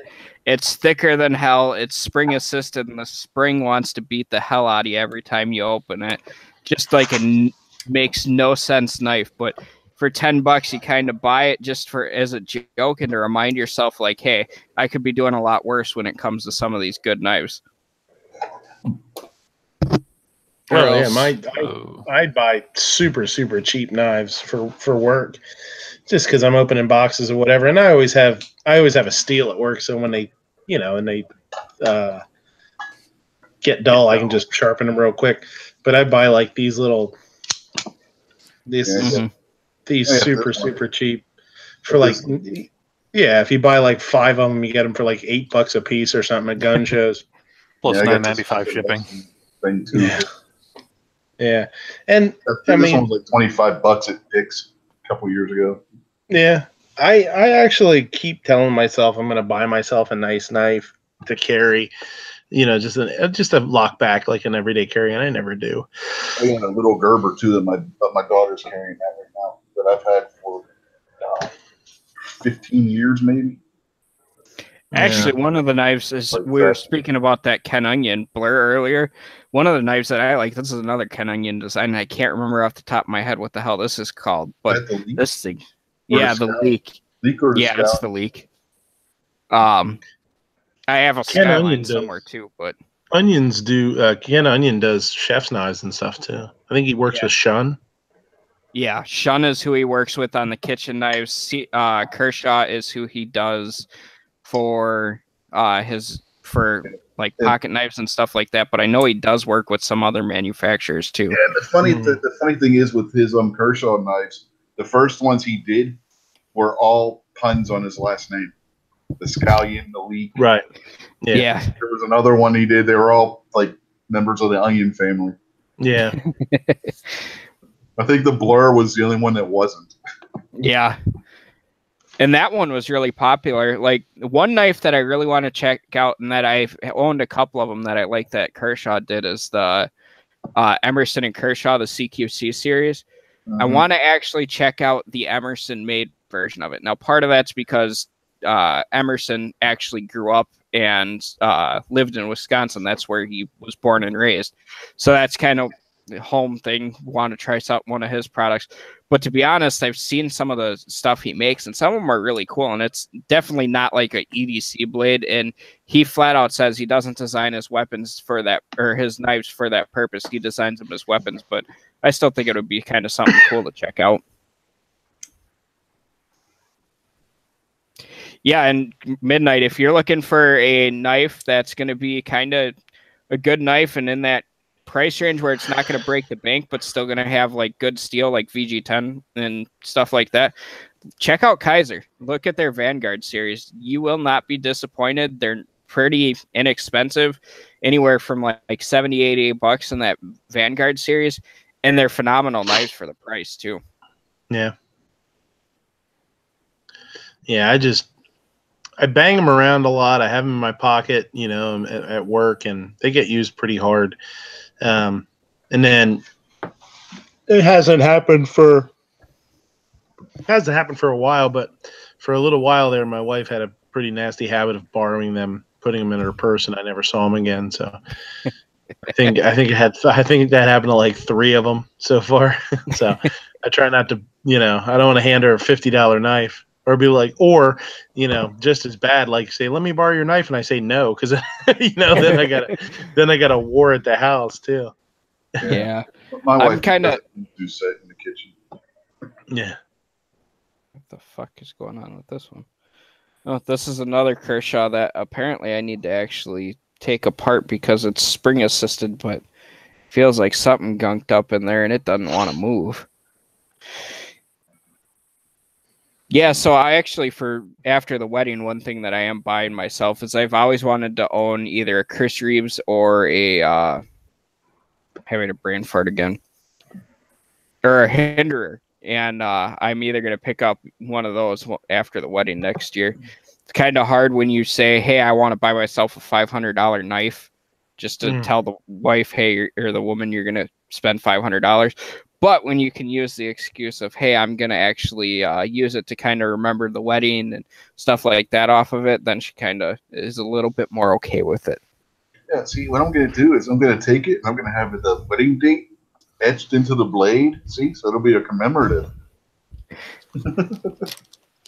Yeah, but then if you get divorced, then you got to sell the knife and probably going to have to sell it anyways. Then you just get the etching removed. That's all. It's like a tattoo, you get it removed.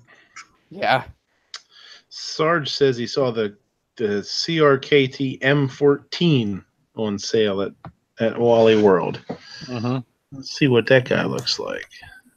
It's taken apart right now. Whoop. I have one, and then I have a M16 as well.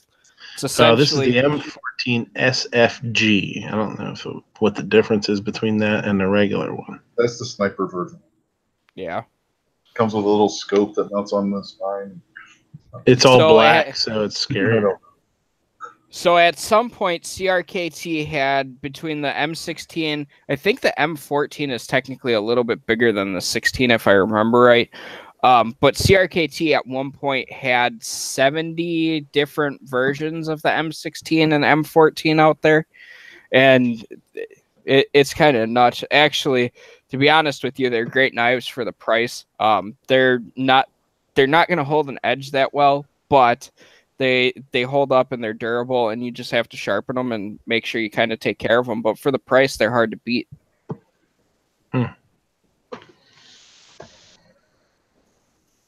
Not like me, who's my ultimate dream knife is really fucking expensive, but it's a fully custom knife, handmade and everything like that. But to be honest with you, it'd probably cost me anywhere from $1,200 to $1,300. It's a folding knife, and yeah.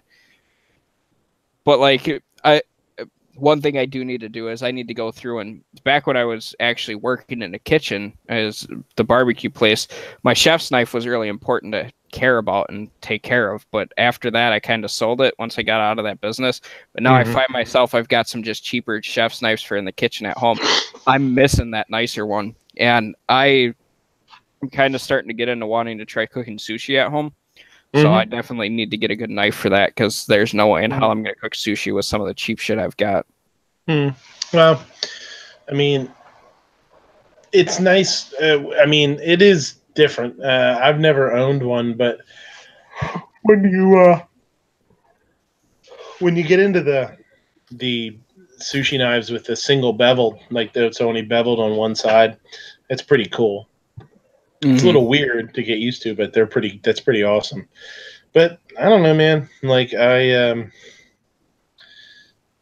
use house knives. I use these cheap, shitty stamp blade house knives that work for everything. I don't even use any of my own knives anymore. Oh, really? Yeah. They're the knives that you like if you watch a video, those shitty black handled knives. I use those every day. They're crap. They're garbage. But I mean, and like I said, I've got a decent knife sitting here. I forget what it is. It's a Henkel. I have it in the box because I never use it. I just have them at home. think I have it in the box. Actually, to be completely honest with you, one thing that I've been talking to Megan about is I want to take another. I've been to Japan once for like 2 days. I want to take a week vacation over there, and I'd like to get over to Saki or Seiki City, however you pronounce it. And that's, I guess, like the mecca for Japanese bladesmithing and blade making over there. I'd like to go over there.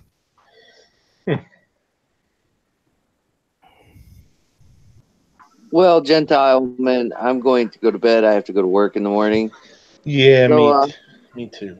You guys have a great night, and keep being yourselves and improving every day.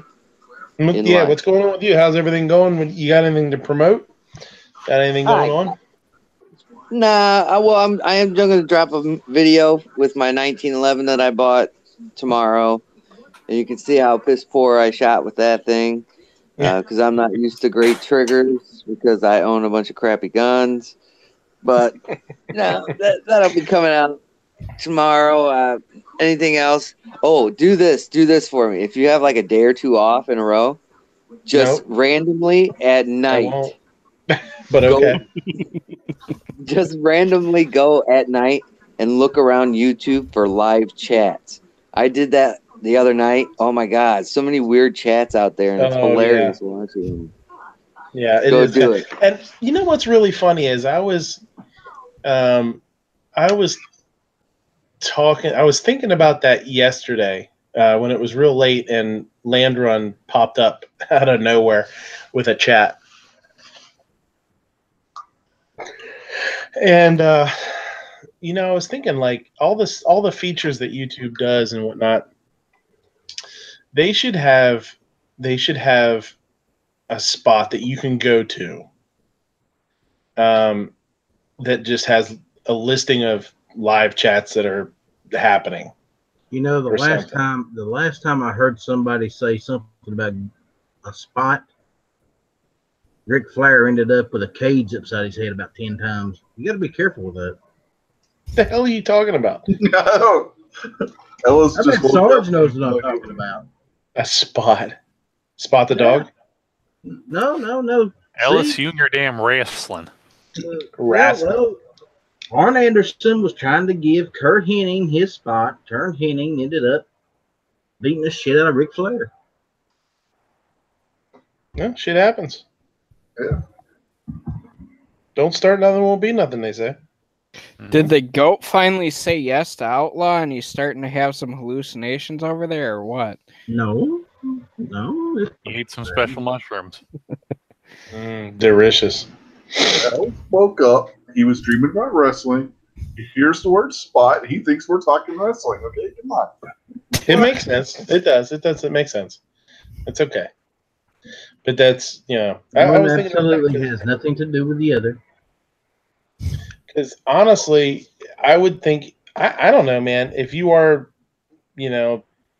up late, just, playing on your phone or whatever, to be able to go to like a certain heading, just if it was just a generic heading in YouTube, and just scroll through what live chats are there, you might find some awesome stuff. You might find some really cool conversations going on. And it's hard to do that. I guess you can search live chat and see what pops up, but kind of hit or miss. Tuesday night, 9 o'clock. Gotcha. You might come across a certain overweight trucker who thinks he's on a litter box too. True. See, like good stuff like that. Well, like one of my favorite things is I'll sit there and all of a sudden, like on the PlayStation or the Xbox, I'll have it start playing just some video that pops up as a recommended. I'll just let it keep playing for a couple hours and see where the hell I get on YouTube. And there's been you find some interesting stuff. Like I'm a huge documentary junkie. So all of a sudden I started watching like a knife video. And then all of a sudden it was like, oh yeah, this is why the Aztecs were wrong and all kinds of shit like that. So it's fun just to kind of get some of the random stuff you see. I'll do like a search for New Japan Pro Wrestling and watch some of their old pay-per-views and stuff. They do some crazy shit over there. The wrestling stuff WWE won't let them do over here. Well, that's just like Pride in the mixed martial arts world. Some of the shit Pride got away with. In the contracts, it flat out said, "We will not drug test you." So essentially, they're telling everybody, "Yeah, it says not to use steroids in here, but we're not going to test you for it." Yeah. New Japan reminds me of the old school NWA, to be honest. See, I was never a big wrestling guy, so for me, Yeah, Ellis is, so you might want to check that out. Seriously. Oh, Ellis is a wrestling fan? I didn't know that. He likes the old NWA, and New Japan's got that same feel to it. Yeah. Yes, I've been watching New Japan on and off for 20 years. Have you watched All In yet, Alice? No, I have not. Man, you gotta watch. You need to watch that, man. That whole thing is just old school wrestling, and then also throwing in some comedy things. That they're just out there having fun. You know what I mean? But it was the match where Cody won the NWA belt wasn't even the best match of the night. hey, so roll call. I know you were trying to say bye, and I know we're gonna fall down this rabbit hole pretty quick. So, Well, you guys have a great night. yeah. Keep on talking about grown men hugging each other. I love to give hugs too. Oh, well, hold on a second, roll call. On the subject of men hugging each other, if you can get John Z out of New York, or if you go visit him, he's looking for a cuddle partner. Snuggling. Mm-hmm. You know, I don't want to hear John Z complaining about moving out before New York and not doing it, because before we moved where we're at now, when we were living back in the country area down there, I told him he could bring a tent, he could set it up in my yard, and he could live in a tent. And he kept turning me down. So I don't want to hear this that he has to get out of New York so bad. If he really wanted to go out of New York, he could have done it. Yep. That's just like Vandalistica knows he's got an open invitation to come stay on my couch. I would actually, I think it would be really cool to get Vandalistica to come from Australia, come hang out in the States, kind of try to get him out and able to shoot some of the guns and stuff that he definitely can't shoot over there. So for me, that would be something fun. And I've got quite a few ranges around here that rent fully auto guns, so we can definitely take them to do that type of stuff. So I would really enjoy to get him out here someday. Yeah, there's a range around here that we're probably going to end up joining if I get my VA stuff straightened out. They do full auto rentals and stuff. And on your birthday every year, you get a free full auto rental. Nice. Nice. Nice. I think Vandalistica would pull a Scotsman and never go back. That's the idea, roll call. Hey, that's okay. I need good employees at work right now, so I'll get that bastard there. We'll help him get the green card, and he'll be all good. That way, when Trump does build his wall, he doesn't get thrown across. Mm-hmm. Well, he's building a land wall, not a seawall. He won't get thrown back across by Psycho. Because apparently Psycho identifies as a trebuchet. Yeah, but just because he's not building the seawall, why do you... Just because he's building the land wall and not the seawall, why do you think he invented the Space Force? You gotta just have people. I think because he was someone read Starship Troopers to him, the original book, and he thought, "Oh, that'd be so freaking cool! It'd be even cooler if I can get all the credit for creating it." Seriously, speaking of Space Force, did you hear the latest from Governor Moonbeam out there in California? He wants to have California launch a pollution tracking satellite so he can spy on other people's environmental misdeeds. Yeah, because that's how California needs to be worried about. You know, they don't need to worry about the next earthquake knocking them off the fucking map. You know, Mr. crippling debt. And here's the best part. Jerry Brown is all U.S. needs to keep their nose out of other people's business, blah, blah, blah. And then he wants to go and meddle in other people's business. Yeah, it's what it okay, was. you're talking about someone who is governor of California. Yes. Enough said right there. It's a state where we're supposed to make fun of him.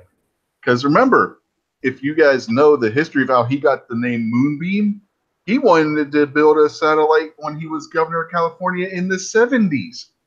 Yeah. For some reason, he just has this dream of California having their own space program. Well, yeah, that way they can tax and Well, money and stuff. technically they do. They have SpaceX, but that's privately owned, and everybody thinks Elon Musk is losing his fucking mind because he smoked a little bit of pot on Joe Rogan's podcast. But well, I think there's just a point of where you have so much money and so much clout. It's like, the fuck do I care?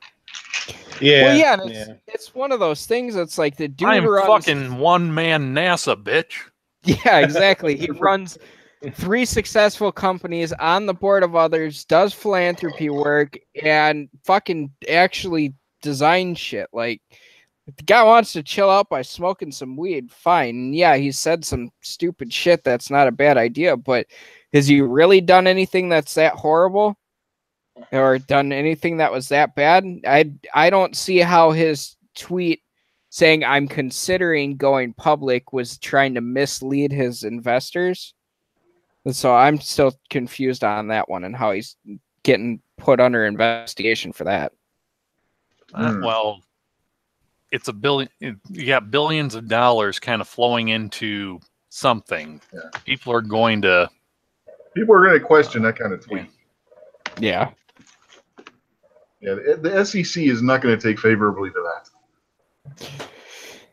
Yeah, I also think that he's probably at the point where he's got so much, and I hate to put it that, well, no, I don't. He's got fuck you money, essentially. So I think he's just kind of at that point where he doesn't care anymore. And he even had that type of money after he sold PayPal off. So he's had that money for a while, but he's more focused on a lot of other stuff. And I think Tesla is a great opportunity, but I think that he's kind of at his wit's end with that too, because this will be, if he has to pump his own money into this to actually save that company, this will be the second time in 10 years that he's had to do that. Yeah. On my show, we were talking about the thing with Jerry Brown and general relativity. Einstein had this great idea that we were running with, that he figured out California's theory of relativity. Their politics is all relative to how much weed they have smoking that day. Yeah, it's nuts. I don't know. That governor's kind of insane. Some of the stuff that he's proposed, especially, I want to track people's pollution. Like, I don't think that's the only thing that you're going to use to track. Well, they wanted to make selling an M-rated video game to a minor a felony. So it's like, gee, I can rob a liquor store, rob a bank at gunpoint, or I can sell a copy of GTA 5 to a 17-year-old. Well, I mean, for Christ's sakes, you're going to have the internet being a multi-time felon every day, because you can.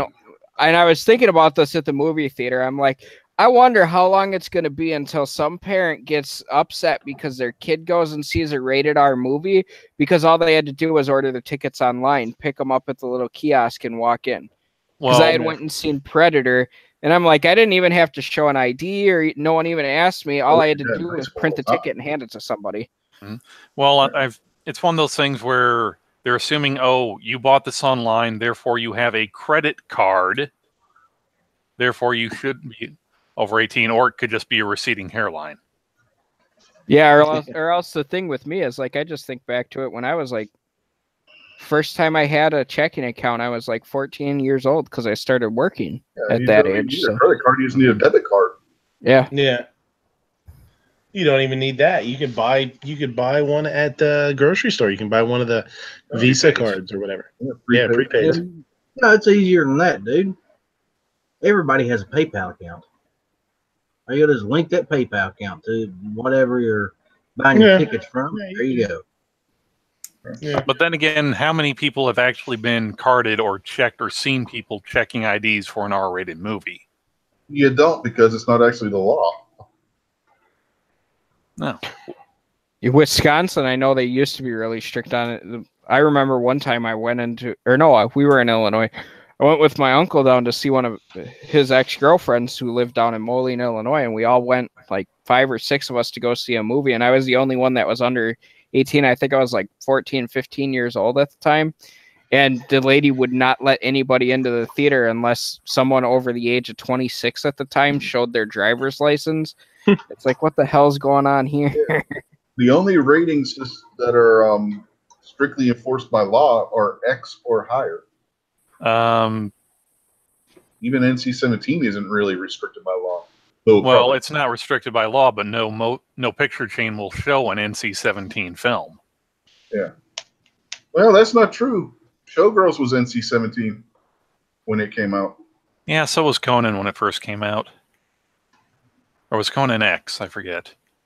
No, Conan was R. RoboCop was going to be X, but then they changed the rating on it. I don't understand why RoboCop was going to be X. Because of the bulk violence. It was one of the most brutal movies, violent movies that ever been.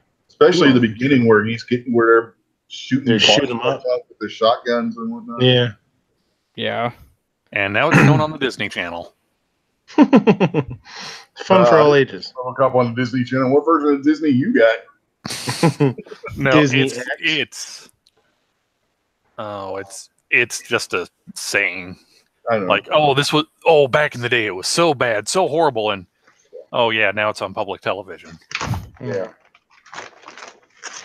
Actually, speaking of RoboCop, that new RoboCop movie, I was actually fairly disappointed, and I finally watched it the other day, and that remake is not anywhere near as good as the originals. Well, it's the original. You got to remember, the original was a product of the 80s. You can't no one will fund that kind of a movie anymore. Mm-hmm. I watched about 35 minutes of that. Going to have a co-ed bathroom, even though you got everybody thinking everybody should use the same bathroom. Huh? Whose bathroom's overflowing? No, remember in RoboCop, they were all men in. It was a co-ed locker room. Oh yeah. Yeah. Yeah. They're not going to show that in a movie today, even though you get people out there wanting everybody to use the same locker rooms anyway. No. They want individuals for how people feel. No. Everybody's got to use the same locker room. That's why they want transsexuals to have their choice of using both bathrooms. Mm-hmm.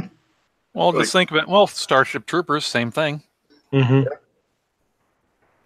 Yep, that is true too. Yeah, I actually went so I got lucky. Thursday of this week, I had been off. I wasn't feeling good, so I took all the night off work. Ended up feeling a little bit better towards the end of the night, so I went and caught one of the first early showings of Predator. Booked my ticket online, got there. When I booked my ticket, there were only 2 other seats taken. The people that had the other 2 seats ended up taking the chance to see the earlier showing. Went to the one that started a half hour before. On opening night of the new Predator movie, I get the theater to myself to watch it. Nice. That was cool, and I actually. Who were you bribing? You just no one. I was beyond lucky with that, and it was one of those small 57-seater maximum capacity theaters, and that was freaking cool because the only other time that I've had that happen wasn't Deadpool, it was some other Gods of Egypt. I went and saw that. And that's the only other time that I've gotten a completely empty theater, except for one of the 20 times that I went and saw Deadpool. After it had been out for a while, we finally got an empty theater for that. I think I've had that happen maybe 3 times, but since I work nights, I always go to the 9:30 or the 10 o'clock show on a Sunday. What the hell was it? It was Minions, the Sin City, a Dame to Kill For, and of all things, The Force Awakens. I mean, it's pretty fucking I still sweet. have not seen that. So it's okay. Snowy, let me ask you, what would you give the Predator movie as far as rating? I would say the new Predator movie, probably, I'd give it a 7 out of 10. It wasn't horrible, wasn't great, but there was times where the comedy felt like it was kind of taking over a little bit too much, and they were trying a little bit too hard, so it was one of those slapstick moments.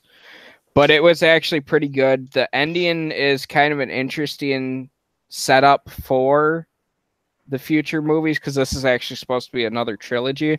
So I think it's going to be pretty good. But it was unique, that's for sure. My boss said he wouldn't seen it. He told me this yesterday. Said he hated it. It sucked. So I wanted somebody else's opinion. Yeah, it's one of those where, and I love the original movies. The Alien versus Predator series was okay. But one thing that I would say is you have to go into it with an open mind. It's not going off any previous storyline or anything like that. It's still got the basic premise. Like a soft reboot. Yeah, in a way it is. And it's one thing I do give them credit for is I don't care what anybody says. The new Predators in the newer movies are a hell of a lot more aggressive than anything you saw in the previous movies. And that's something that I give them credit for. And they're actually giving more of a backstory to the Predators instead of, hey, this alien creature showed up and fucks everybody up and then goes back. The comedy was a nice bit of relief in there too. There were some good jokes and times that it was pretty good in there. Like one of the commercials is the black guy saying they came to our planet and their version of tourism is fucking you up or something like that, where that actually fits in the movie. Actually, it hits right at a good spot, and it's actually pretty funny to see. So very nice. Yeah, I was actually watching The Thing the other night, and I was thinking to myself, you know what? This will be a good time for a Predator to show up. What was it? I finally watched the new It as well, and I was very impressed with that movie. I didn't see it, and I want to. I want to see it, but I don't know how the hell I'm going to see it because I don't know how the hell I'm going to see it because my wife hates clowns.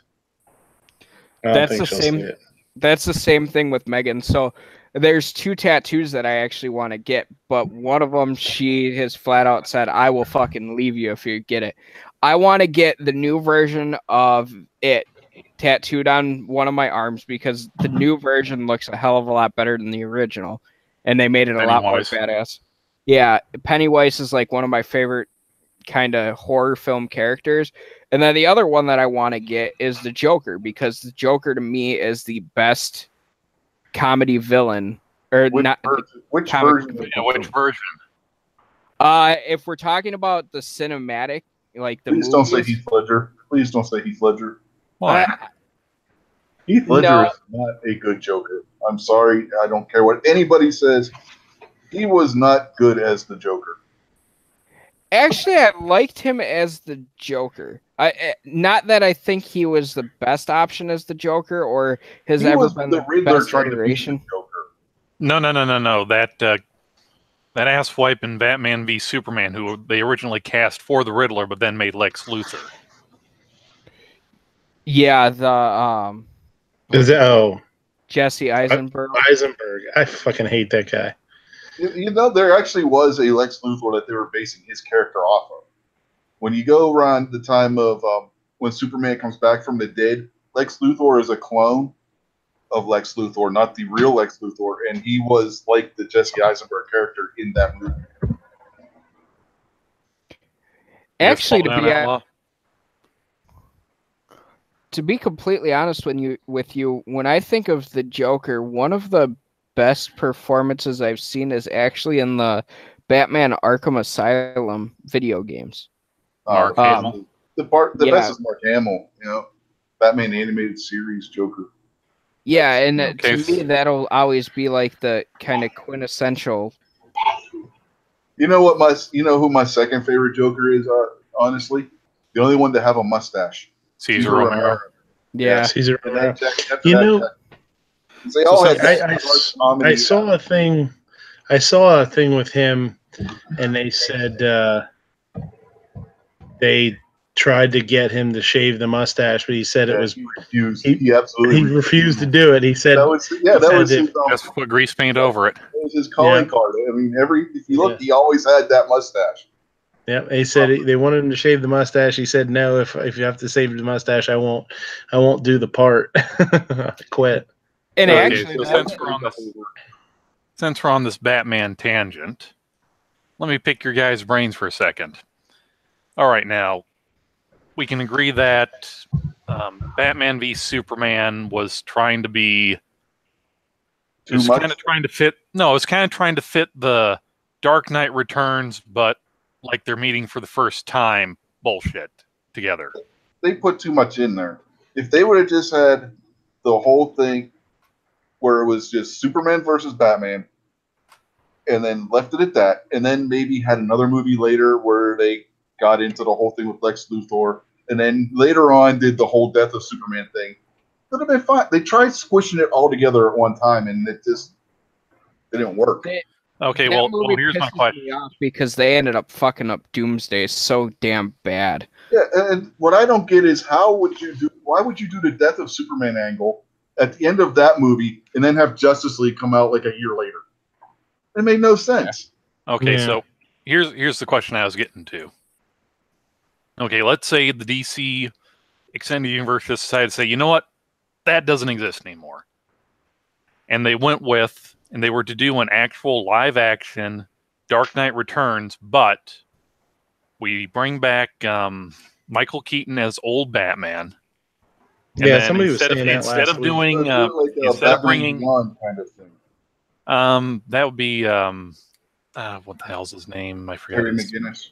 No, the voice actor from. No, but here's the thing. Along the lines of the Batman animated series, instead of having Jack Nicholson return as an old Joker, what if we had Mark Hamill live action? You think? Well, there's a slight problem with that. Mm-hmm. Mark Hamill in the live action DC universe is already the trickster. Really? He's done it on 2 different series. And on top of that, Mark Hamill would not be able to do that because he is currently under contract for Disney because of the Star Wars franchise, which eliminates him being able to do any DC live action stuff. Okay. They own Marvel. Without contract, let's just leave this as kind of an abstract of, do you think it would be a good idea? Or I would be do you interested. think it'd be good? It would be a good idea, but again, he's already, like I said, he's already doing a DC live action villain in the Supergirl TV show, and he did it on a previous TV show as well when they had a Flash TV series back in the 90s. He played the trickster on both of them, doing it with the Joker voice. Yeah, so I'd be kind of interested in seeing that. I think Mark Hamill would be an interesting play on the Joker. There's actually, you guys don't know who the trickster is, real quick. Sorry to cut you off, Snowy. But the trickster basically is a copy of the Joker anyway. He was the Flash's version of the Joker. Mm-hmm. Yeah, so I would like to see Mark Hamill play that. I think it would be interesting. I can't really think of anybody else that I would like to see portray the Joker right now because I don't think there's anybody that I think would be able to do that character right or justice live right now. Jared Leto, I hate to say it, that I didn't mind him at first, but now that I've gone through and watched more Suicide Squad more than once, I'm not really that impressed with this performance there. I actually think he did fairly poorly. According to the rumors, they changed in editing what his character was going to be. They took out the comedic aspects of it and left the drama parts.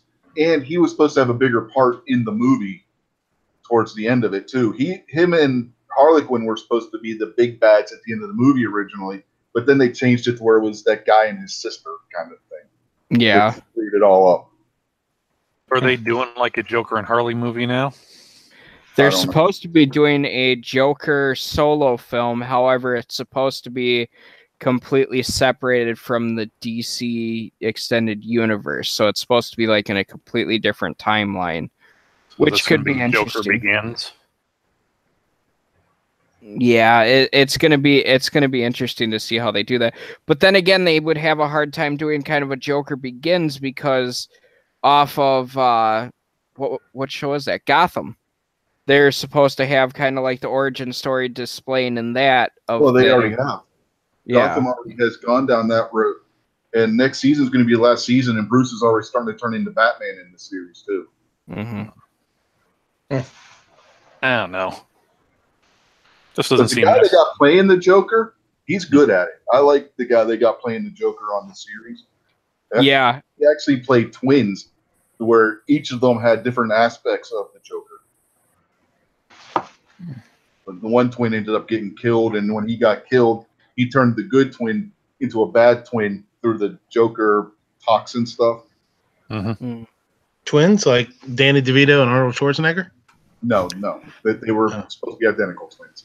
Oh, never mind. Body short midget. What do you mean? Danny DeVito looks muscle bound guy. They were both in Batman movies. Yes, they were both in Batman movies. One in a good Batman movie, one in a bad Batman movie. So I will say Arnold Schwarzenegger as Mr. Freeze was probably the best part of that bad Batman movie. Especially Uma Thurman doing a Mae West impersonation just got old really quick. And again, listening to Mae West just gets old really quick.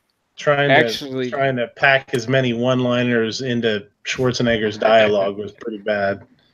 Actually, to be completely honest with you, I would not Cool want off, whatever. I would not want to see Michael Keaton come back as an older Batman or anything, because I actually really did like him as the Vulture in the new Spider-Man movie. I was going to say he did a good job, even though they changed the Vulture character. But yeah. All right. All right, you guys, I'm out of here. Have a good night. We'll see you later. I'm out of here too. Yeah. All right. Let's. You left and left the chat running. Yeah. Yeah. Back 5 hours. Still people in Nobody threw up tonight, so we'll be all right. Yeah. So yeah, let's cut it off. I'm spent. Gotta get some stuff cleaned up here and throw some laundry in and get some sleep. Well, don't forget to eat your crayons. All this superhero talk. I'm gonna have to get a picture of my geek corner over there by the desktop. There you go. Batman, Batmobiles of various models hanging on the wall. There you are. There you are. You look like Matt's room. Yeah, except without the creepy turtle with the pimp hat. I don't got quite to that level. It's just one corner of the kids living corner. Yeah, well, we were gone earlier. The Chinese food knocked some movies down. I'm actually looking on the floor, and the Dark Knight is laying on the fucking ground with the Joker sitting on the cover.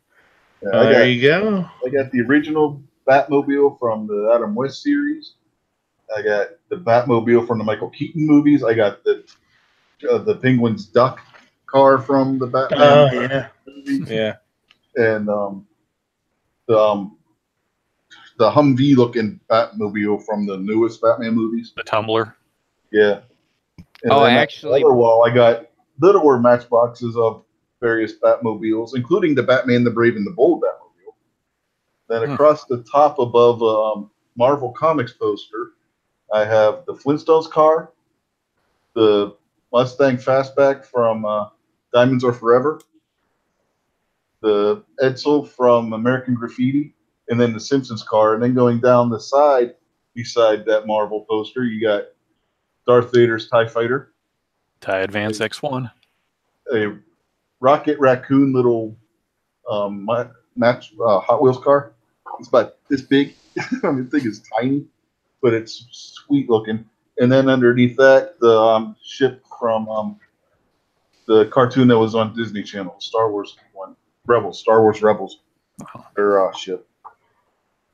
Before I forget to mention, if you guys haven't, this is the last nerdy thing for me for the night. Check out the movie Ready Player One. Funny we were talking about Batman.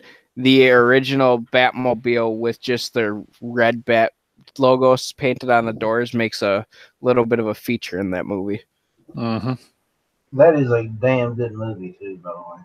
Yeah, I really enjoyed that one. And have you guys seen Batman Lego Movie? Yes. Oh my god! That is a movie that if you want to catch all the references, you have to watch it 2 or 3 times, maybe more.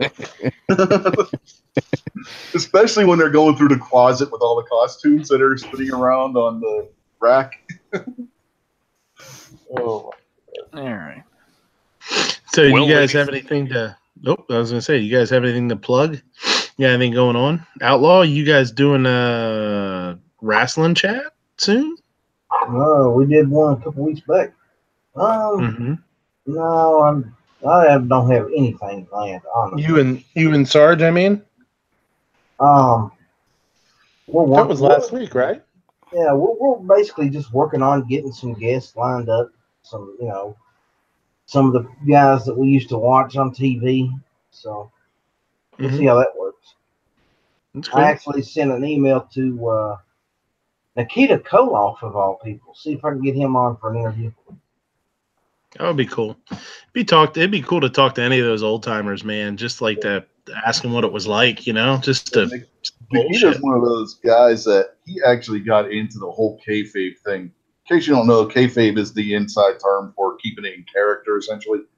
It was so bad that he actually went and got a coach to teach him how to do a Russian accent properly and learned to speak Russian. He would not drop character anytime he left his house. The only time he dropped character was in his bedroom. He went the extra mile to make sure that he stayed together. Well, it got to the point where he was on an airplane flying somewhere or another with the rest of the boys. And I think it was Arn Anderson that finally told him, "Look, we know who you really are. Drop the accent." So he would not drop no, he would not do it. He didn't. He was staying in character 24 hours a day, except when he was in his bedroom. He went all out with it. Like method acting. Some of the other guys, they would to an extent, but then you also have Ric Flair telling stories about him, Magnum TA, and Dusty Rhodes were going to these parties in Vegas together and everything. So, some guys did, and some guys went the other total opposite direction. And they didn't give a shit. They come out of character like that when they were outside of their normal viewing audience. Okay, if you lived in California or Nevada, They went to parties like that in Georgia and stuff too. Yeah. Where they just at that point they didn't care. It was like if they were going to the arena from their car to the arena, they would be in character. Once they left the parking lot, it's like, no, we didn't stay in character like that. Flair will tell you himself that no, once they got to a certain point away from the arena, they dropped character. There was very few of them that actually stayed in character the whole time like Nikita did. It's when they get out of character in the ring that really starts fucking with people. It's like, have you ever seen the video with the Undertaker cracking up laughing and all? He just hides his face. Well, do you know the story about why when they were during the Attitude Era, they got to be this thing, and Edge and Christian were good for it, and so was Stone Cold, where they would intentionally try to get their opponents cracking up laughing. The Edge and Christian, when they were on Stone Cold's podcast, they were talking about that. That was one of the things that when remember when Undertaker crucified Stone Cold on that Undertaker logo? Yeah. Edge and Christian were the two guys in the Druid costumes by Stone Cold's head, and the whole time they were trying to get him to crack up laughing. The whole entire time they were tying him to that thing. So that when you look into the Attitude, they were intentionally trying to get their opponents to crack up.